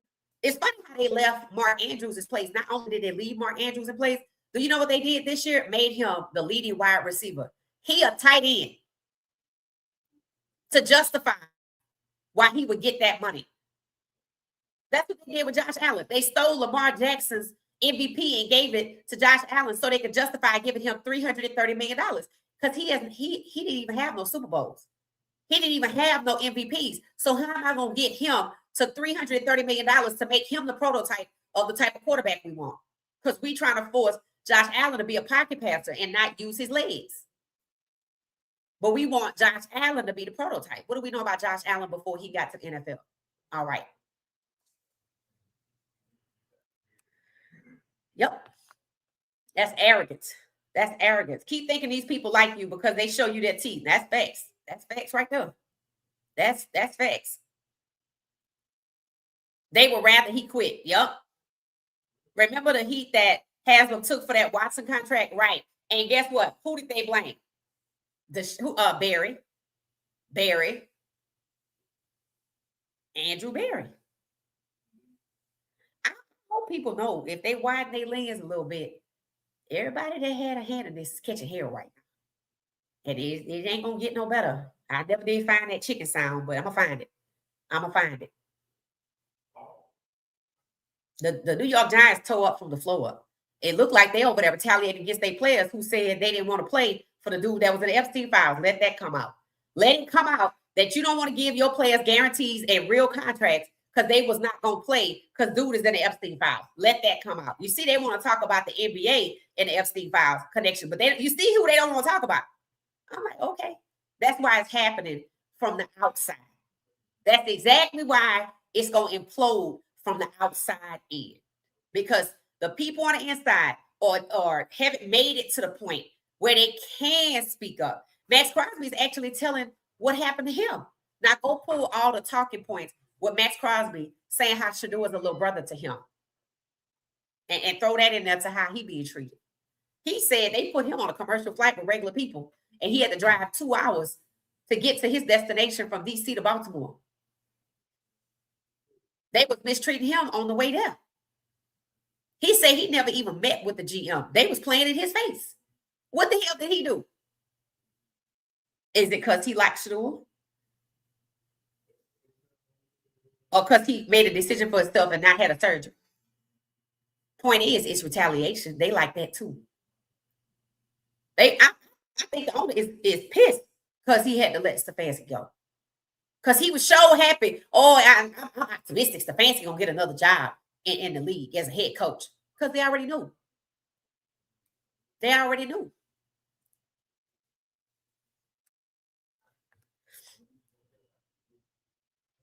If they don't like him, let him go. Right. And here's the thing. I don't think they want him to quit. I don't. They want him to be a backup. The fact that they want him to be a backup tells you they don't want him to quit. They don't even want the likes and clicks like they did. Why? Even though they need the money this year. Because this is the year they begin to separate you from Shedeur. And at some point when college ball at least get kind of going with the spring games, they're going to start talking about the 2027 draft. The moment the 2026 draft is over, in about 38 days, they're going to immediately start talking about 27. Then they're going to start talking about the quarterbacks. Then they're going to talk about the Heisman early candidates. Then they're going to start tracking the Manning kid when the first snap plays for Texas. They don't want you to be attached to Shedeur. See, they wanted Myles Garrett to be the star last year. But Myles Garrett's star wasn't bigger than Shedeur's. But then here comes Jimmy Kimmel, and that still ain't enough to drown out Shedeur. Shedeur's in Cleveland. You don't know because they don't talk about it. They don't want to talk about it. They don't want to bring in nobody for Deshaun. They don't want to bring in nobody for Shedeur. I don't want to bring in nobody for neither one of y'all, but I don't want to send y'all nowhere else either. Because my job is to keep you, and that's probably how they got that damn stadium. Not Shedeur, but Deshaun. It's called quid pro quo. That is also illegal in business. Chickens are coming home to roost. They've done too much. They've used too many people. They've discarded too many people. They've rewarded very few. You've used many. You've discarded large numbers of people, but you've rewarded few. Okay. Let's see what Schwartz, how he feels. The moment that the people have been discarded no longer want to pursue the league, they're going to be willing to talk. Hell, when they discard Shedeur, he should turn around and sue. It might take a long time, but I think seeing the discovery alone will be worth it.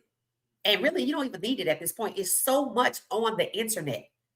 But what I can tell you is they feel like they got this on lock, that nothing gonna happen. They not gonna get caught, just like the prank. And look what happened. They got exposed. And who told that the owners took Shedeur off the board? One of their own. One of their own. Stay tuned. Stay tuned. Stay tuned. Did you say he should what? Should be denied a team. Oh, I totally agree. I totally agree. I totally agree. Maybe it's hush money. Yeah, that's what we're saying. That's what we're saying. Mark Andrews money, hush money, reward money for your services. Stefanski, hush money, reward money for your services. But Stefanski being sent to Atlanta. Yeah. Remember Joe Hayden was drafted by the Browns too. Who is that? It said, yes, that's exactly why he got promoted. Yep. It said the telltale will be if there's any slick stuff taking place in training camp against 20 million followers and counting will be off. I mean, the slick stuff has already started. I mean, I see what you're saying, but the slick stuff has already started. Just this acquisition right here alone, just the fact that they were dragging their feet, the fact that they don't want to get any more receivers. People keep saying they're going to get some receivers in the draft. I ain't convinced. Because why did you get this guy right here? No disrespect to this guy right here. For what I can see, you got this guy because he hungry to make it. You're dangling a carrot with him with a 1-year contract. He hasn't done much. Let me show you the depth chart. It's where they have him that's suspect.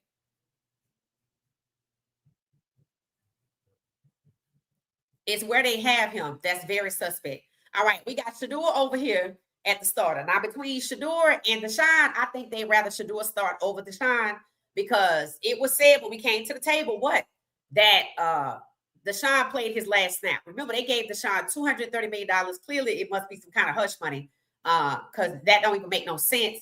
And he got a story too, right? But the money, like given to him, is supposed to keep him quiet and he go enjoy his life. And then there's Stefanski. He's supposed to be quiet, and I don't know how he can enjoy his life in Atlanta. So, that's interesting in itself, right? They still got Dylan at the 2. Now, keeping Dylan at the 2 is important. Why? Because if I take Dylan off the 2, Deshaun gonna be at the 2. I asked, why is Dylan still there? Because he's still a wedge. If I trade Dylan for somebody else, where am I going to put them? At the 2. You see? At the 2. And Shedeur gonna have to compete with them. Now, what happens if Shedeur wins? If I take Dylan off the list, Deshaun moves up. As long as Dylan is in Cleveland, he's a part of the quarterback room. He's at the 2. Why they don't have Deshaun at the 2? Because they don't want Deshaun at the 1. See, Deshaun is in Shedeur's place last year. Deshaun is in Shedeur's place, the 3. He's supposed to have to work his way up, and somebody else gonna come in, and they probably gonna be drafted in the 3rd round like Dylan, and they gonna be in front of Deshaun. Deshaun got more to prove than Shedeur. Why would I want Shedeur to be the 1? I need $600 million. But I don't want Shedeur to know. Using him for money because I don't like him like that. I ain't changed my mind since last year. Stefanski just gone. And I don't want Shedeur to get out here and win. I just need fans to come around because of him. I need $600 million. That's why. So whoever they get, gonna have to be drafted late. Because no point in you getting a 1st round pick when you know you want to get the Manning kid next year. See, the Manning kid expectation coming out is what makes them so bold with Shedeur. They did it last year. They just knew the Manning kid was coming out in 26. So they went ahead and got Isaiah Bond in 25. And that brings me to the depth chart. The new guy, why is he at the 2 and he just got here? Who the hell is Isaiah Wooten? And how is it Tylan Wallace is in front of Isaiah Wooten, Luke Floria, and Gage? Because if Shedeur is at the 1, Shedeur has a relationship with Gage. He has a professional relationship established with chemistry with Luke. I don't know who Isaiah is. But I know that Isaiah Bond played with Arch Manning, and we brought him in for that reason in the same class as Shedeur because that was a message. I told y'all that was a message. People were like, no, yes. He just had to wait an extra year. That's why his contract, even though he was devalued, is only 2 years. So Isaiah Bond's contract expires at the same time as Tylan Wallace. The message with Tyler Wallace at the 2 is for Isaiah Bond. If you get out here and catch these passes and be Superman, you go. And I'm going to use this guy. I can use you and discard you. Let's see what Isaiah Bond do. Personally, I want to be traded. I don't want to be a part of this shit. It makes no sense to have Tylan in front of Gage and Luke. You know what Luke and Gage have in common. Shedeur. Isaiah Bond went to Texas. I'm like, the writing is on the wall. So Dylan is at the 2 because he's still a wedge. Now, this dude right here, they talking about going to trade Jerry Jeudy, right? Look at that depth chart. It's already full. Who you going to get? If you move Jeudy out the way, why you going to move Malachi Corley up to the 1? Because he good. They Gage going to be at the 2. So they going to trade Jeudy and Cedric Tillman and get some more people. Who you think they going to get? Somebody that's controllable. Somebody that's not going to want to be Superman. Somebody that's going to understand that you on a 1-year contract so I can see what you do.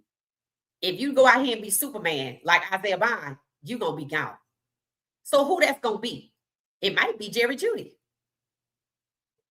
It might be.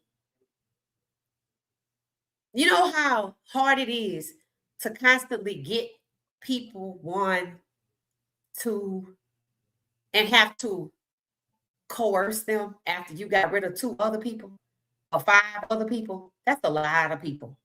Somebody gonna talk. We already got a survey that was leaked. Judges that saying no. What's next?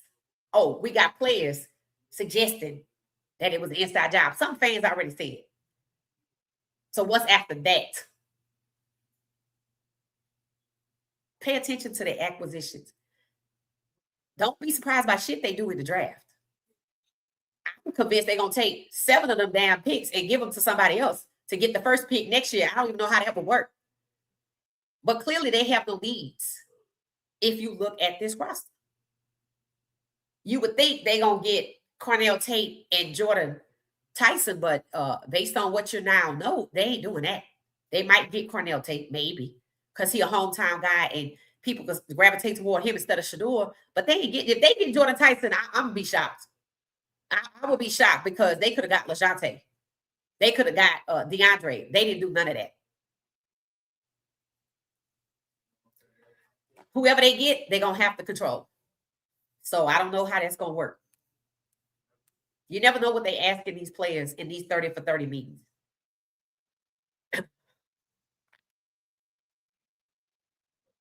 It says since Haslam can't get money from Ohio, I wonder if he's going to start kissing Shedeur butt because he's cash cow. No.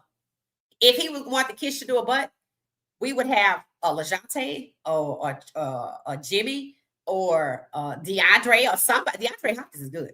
We would have somebody that has more than 4 catches that's on a 1-year contract. We would know Shedeur is in Cleveland because the media is watching him tie his shoes and reporting on it incessantly. No. They would commit to him. They would say without a doubt from the Browns, yep, Shedeur's our guy. He gonna lead us into it. They will play up that so they can get them likes and clicks. They ain't even doing that. They're not even doing that. And if the pressure get too thick from this inside job, Shedeur gonna be in another team. That's the only way he gonna get out. Pressure. Because they ignorant. They arrogant. They think they got this nipped in the bud. Let's see who paying attention. AB is the token. Oh, straight facts. 4 suspect could be. Now, he's in custody, Miss Pamela. He's in custody. All 4 of them in custody. Ringleaders. Yep, somebody in the front office is giving out some information. And I wondered if it's the girl that was following Shedeur off the clock. And then whoever set up this fake account, quite interesting. Quite interesting. Quite interesting. Especially with them talking to girls. Who know what they're going to try to do with that information?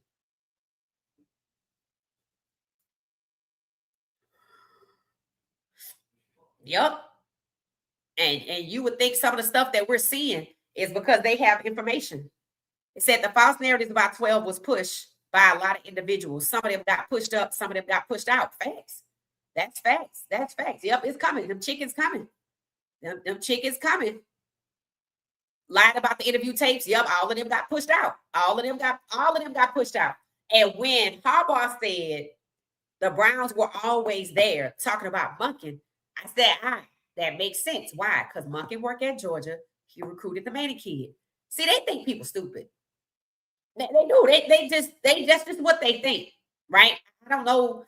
That's just what they think, right? If you have to, use money to hush people up, or you retaliate against people so you got to pay them, or you kicking them out so they don't tell nobody. I mean, look at how they discarded this team, and all they did was get replacements, not upgrades. They needed a wide veteran. Analysts are now saying, what the hell are y'all doing? You need a wide receiver. This is not your answer at wide receiver. So it's like they talking about we need a wide receiver. We got to do something.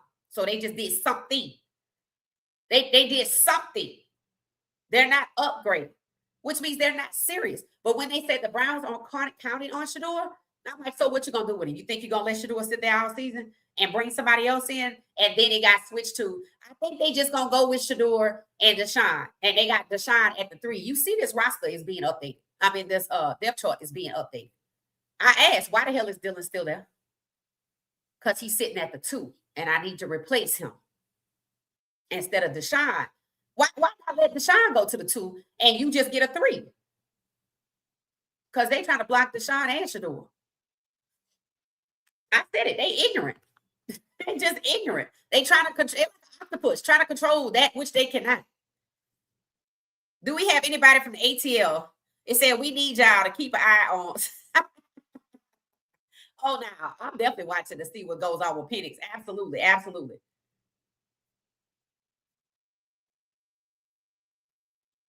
Kevin went to Penn State too. You know what? I think he did go to Penn State. He sure did. That's interesting. That's very interesting that he went to Penn State. That's interesting. I thought it was interesting that Staub ended up at Jimmy Haslam and Peyton Manning's Tennessee. I still don't think it's coincidence because you see what he over there doing. I said, how he fell up over there? Let's be real. That was disastrous, right? That's the same people. The same, and you see what he doing. You see what he doing.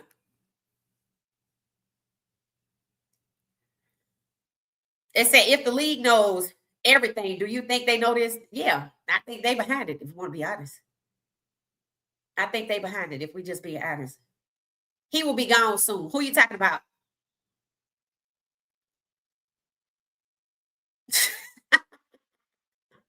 Yeah, I think they in on it too. Absolutely.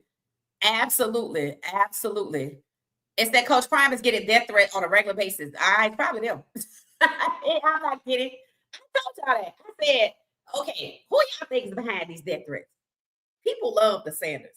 When somebody on X was saying to me, well, Shedeur probably got robbed because he's popular. I said, see, only a stupid person would think that. Because when you look at any video of Shedeur, fans ride for him, and they picked the wrong city. Because they ride for his daddy, they ride for Shedeur. They ride for Shiloh. If Shedeur and or Shiloh would have came to Atlanta, oh, it's up. See, that's what people, see, this how I know it was some people who weren't black behind it. You chose to use Atlanta as the prank because of Coach Prime, and you wanted people to think it was personal. But that don't make no sense because everybody kind of know, Coach Prime, people like him. We've never heard anybody stand out against Coach Prime, right? Except for some disgruntled players, right? We never heard, but that's what they wanted you to think. And then what happened? The truth came out. Atlanta had nothing to do with it. And I asked how they gonna reward the guy for letting his son take the fall. When Stefanski got the job, you know what the first thing was they told him? Oh, you got to keep Obridge. That's the boy daddy. And he wasn't the one that made the call, but they let you think it was. Just like they said that was having grandkids, and that was not. They let you think it was. Modus operandi is the same. It's the exact same from the prank. So all of the people in New York that got pushed out, who's getting pushed out in Cleveland?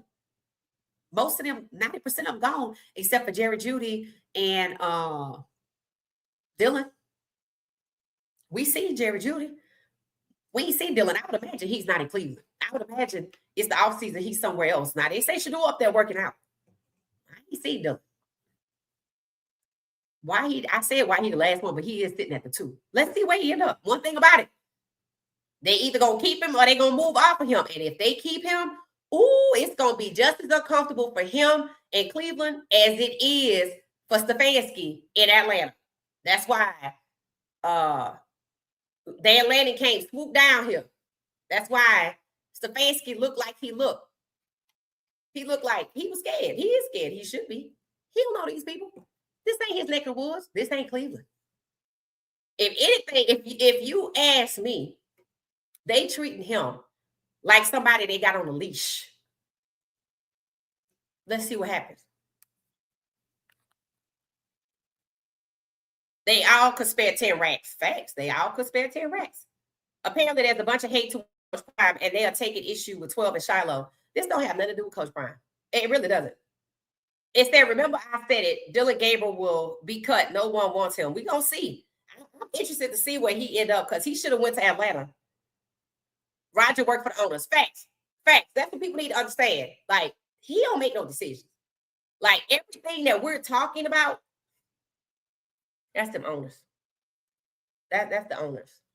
You could read the 61-page collusion case. You could just read about 10 pages and real fast, you're going to learn that NFL teams do not compete for talent. They collude against the players. Don't give him this much money because then he gonna want it. That's how they make deals. It don't have nothing to do with winning and losing. They care about keeping a product on the field so they can get that TV check.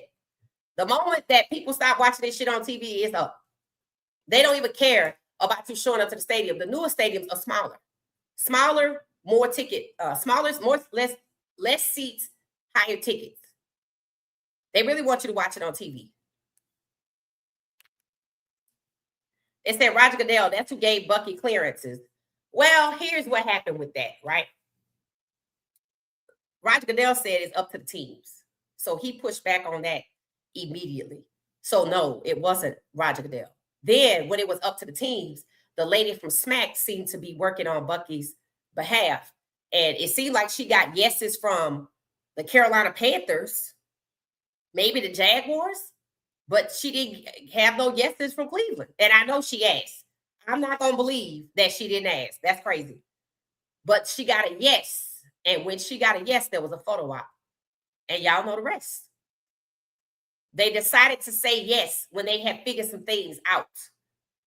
And maybe when they saw Bucky filming, they were like, well, let's make this part of the plan. But here's the thing. There's a lot of communication somewhere. And I think had there been an investigation on the inside and they do what they do with all suspects' phones and take them, they would have got the answer. I think had they just start asking questions in plain clothes up there or showing up, pretending to be a season ticket holder. Because Shedeur need to hire a private detective or somebody that give a damn about Shedeur need to hire a private detective. At least two. Because he can find out if he want to know. Then again, he might have did it already. We're not saying he didn't do it, but that's what should be done. And he could have done it. He might actually know. Yep, they all way in the collusion. That's straight facts. It said Dylan Gabriel spoke just like Dan Lanning when he said that he was a competitor. Facts. They had him trained to the T. That's why I'm shocked that he hasn't gone with Stefanski yet. It seems like Stefanski and Dylan both in some kind of hell. And what I mean by that is Dylan is still associated with the team when everybody else is being moved out. Jerry Jeudy might be gone before Dylan.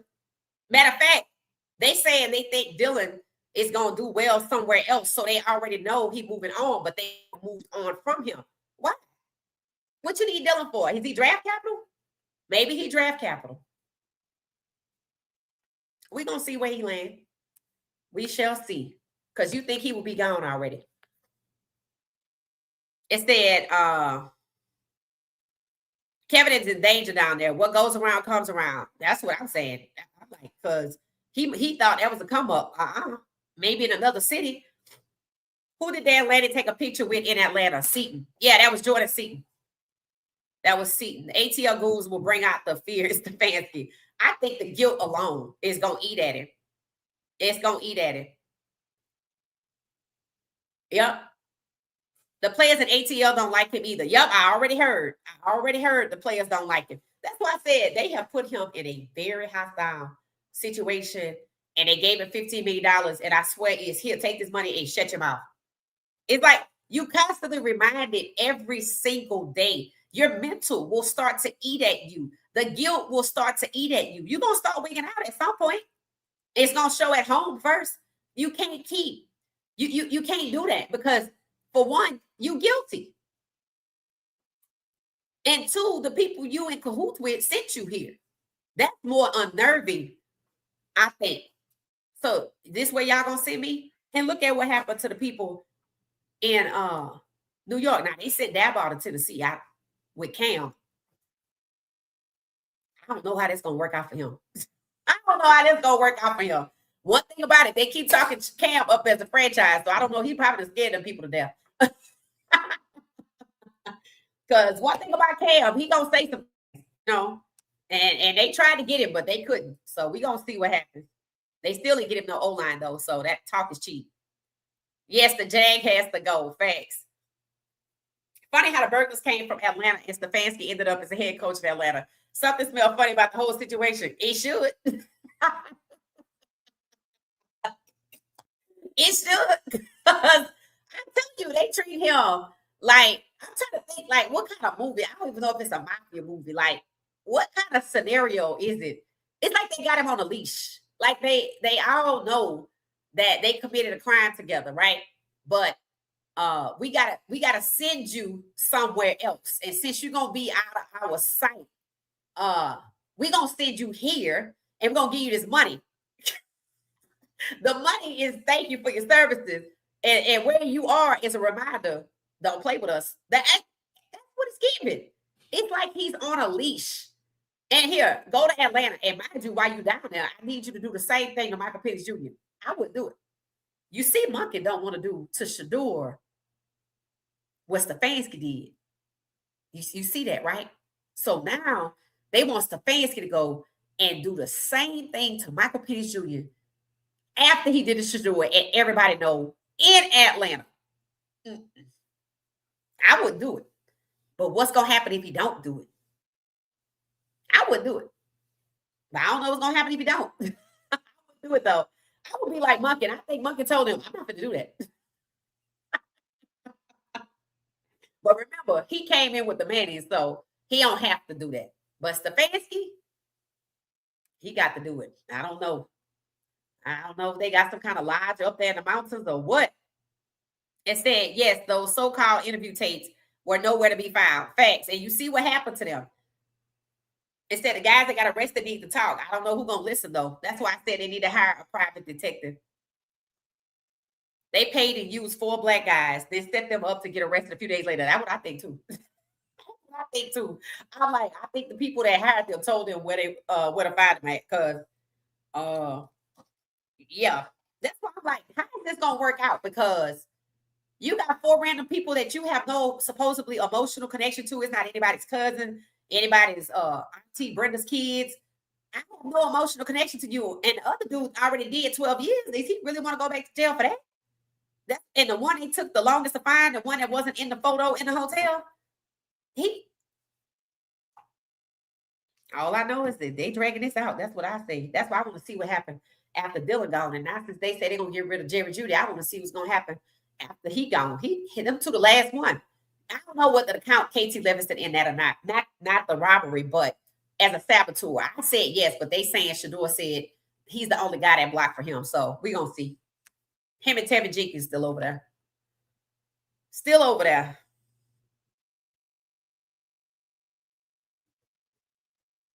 It said maybe Shedeur had a copy of his interview with the Giants. He had some. He had some. They were looking for some. That's facts. That's what I said. Somebody told him what to go get. And why away from Atlanta, not local, right? They got thieves. They got thieves in Cleveland. It said the activity that has taken place against 12 is not a coincidence at all. At all. Dummies didn't get anything of value. Right. Because I think they were told what to do.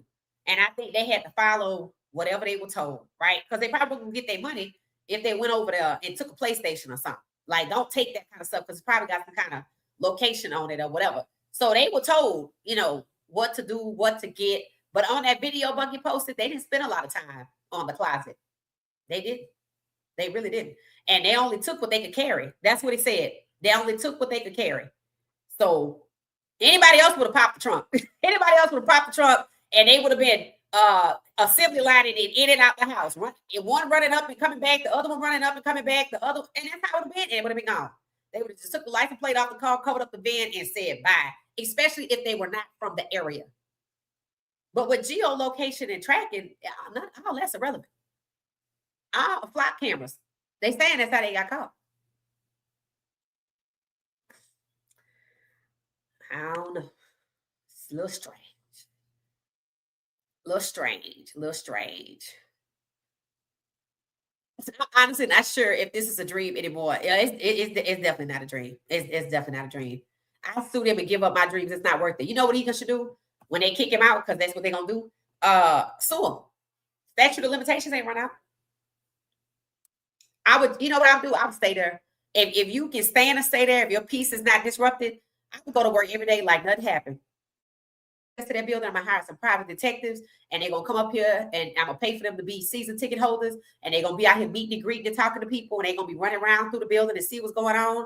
Then they're gonna get to know somebody, and they're gonna be asking questions. I don't care if they start with their bowling league. I will get you an apartment. Y'all live up here for 6 months, and y'all go up in there as a couple and investigate. I sure would, because the answer is there.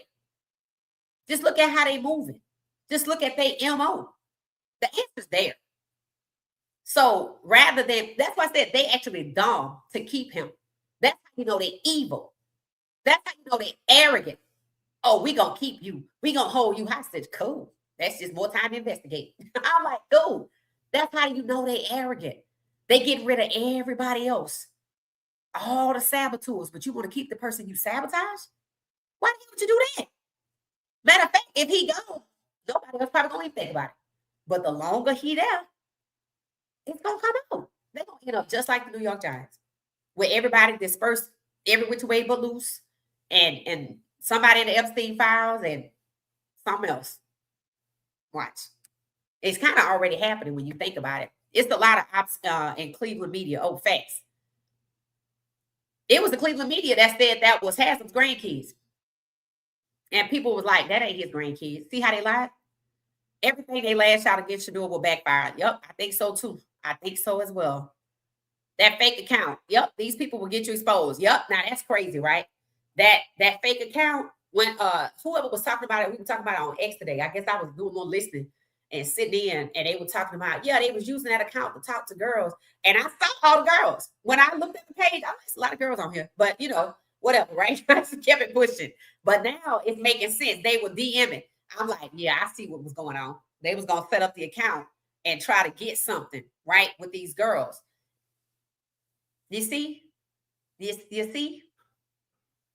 They ain't gonna stop, bro. Now, this has never happened to Shedeur. He was robbed last year, and coming into this season, somebody out here making fake accounts. Talking to girls.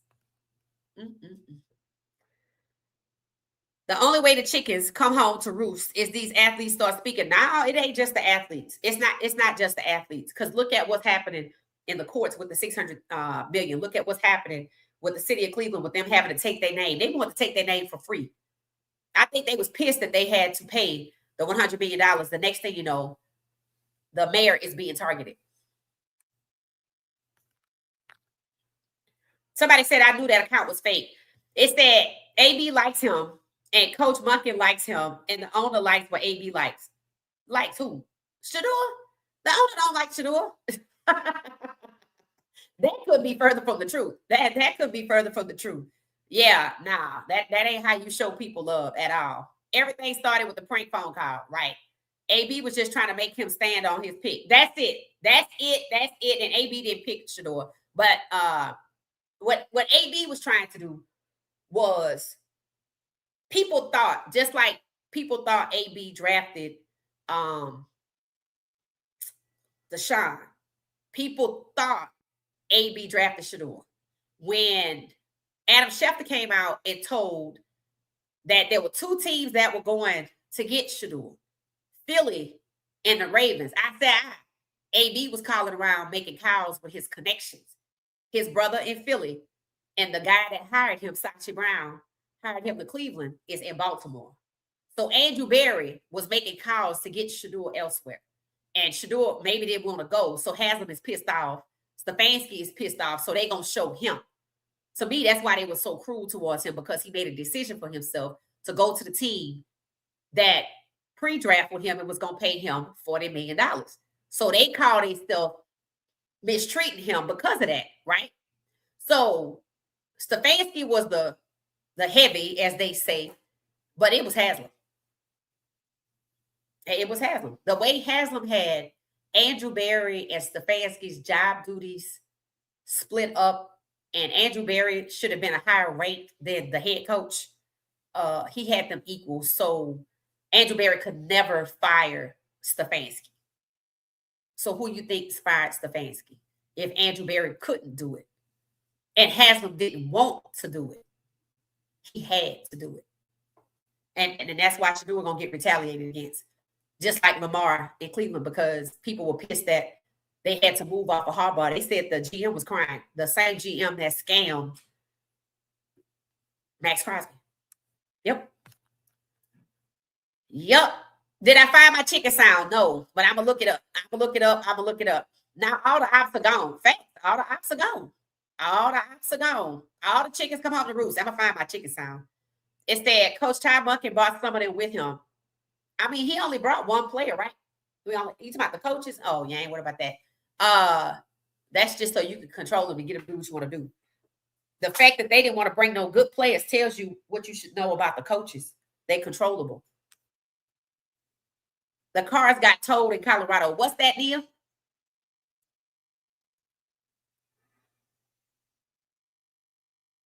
The new head coach in Baltimore, whole new coaching staff. Mm-hmm.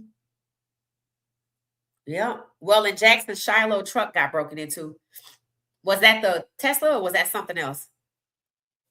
Yep, the black DC for the Ravens was fired. Facts. Who is T. Martin? Who was T. Martin? Was he with the Ravens? I feel like he was with the Ravens. Let's see. T. Martin he's at LSU now, but he was with let's see. He was a quarterback at one point in the NFL. He played for Tennessee. Is this the same person? 69 yards, no touchdowns, 1 interception. That's not what I'm looking for. I'm looking to see if T. Martin was some kind of quarterback coach in the NFL.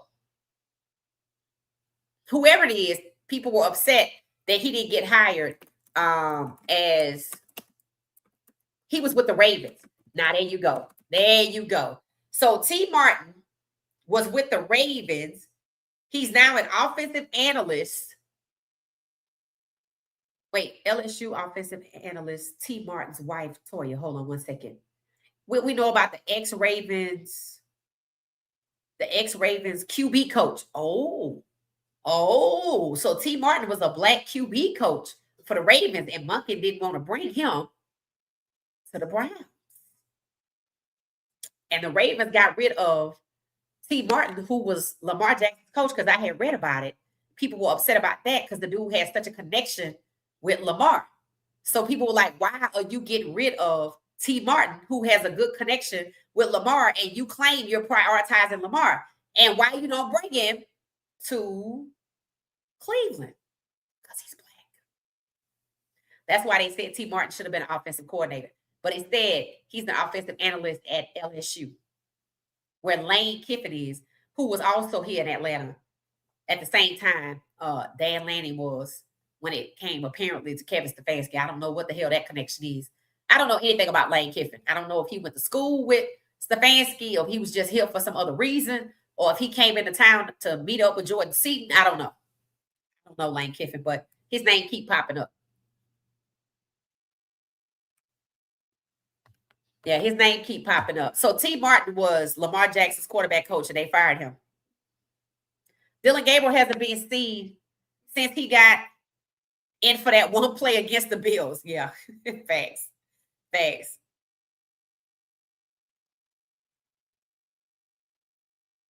It's rumored he'll end up in Atlanta. So why they waiting? They must be waiting for trade capital, or I don't know. I don't know what they're waiting on. I'm not sure. We're going to see, though. I heard he was coming to Atlanta, too. So here's the thing. If Dylan ends up in Atlanta, where they already got Tua, does that make sense?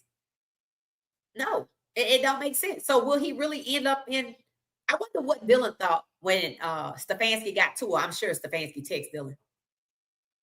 So what does that say when they won't let them two get back together when technically they should? You think they will be pushing him up? And what is Dylan's future if he goes to – Is Dylan's job to be the wedge between Penix and Tua? I thought it was to push Penix back, but I don't see Penix being pushed back behind Dylan and Tua. I don't know. I guess I'm gonna have to see. They were having some events coming up. I was like, now do I want to go just to get footage to bring back to the community? They have like a 404 day coming up on Atlanta Beltline. I was like, I don't fool with them like that.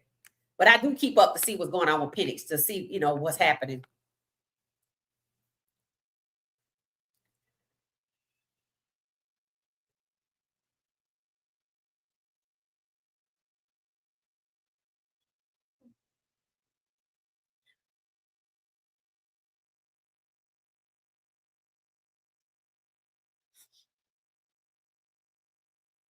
Keep somebody, they need to go to prison with them YNs. What I'm saying.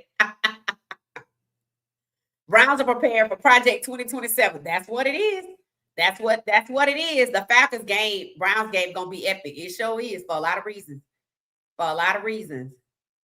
Too much for a regular person to endure. Thank goodness Shedeur has a bigger purpose. Facts. It is a lot on a regular person. Shout out, thank you, Isaiah, for taking a poll. I appreciate it. Also, the Falcons who coach was a part of that prank call that his son did. Yeah, but you see, he got to keep his job. They told Stefanski he got to keep his job. That's funny how they told Stefanski that Ulbrich has to keep his job, but Schwartz is out of a job. That's crazy. I guess we're going to see what happens. All right, it's almost 1 o'clock in the morning, so we're going to get out of here. We'll be back. This was good. This was good. I think everybody is now on the same page. The chicken's coming home to roost, so we just going to hang back and see what's happening. They say when it comes to arrogance, the more arrogant people are, the higher they go, the harder they fall.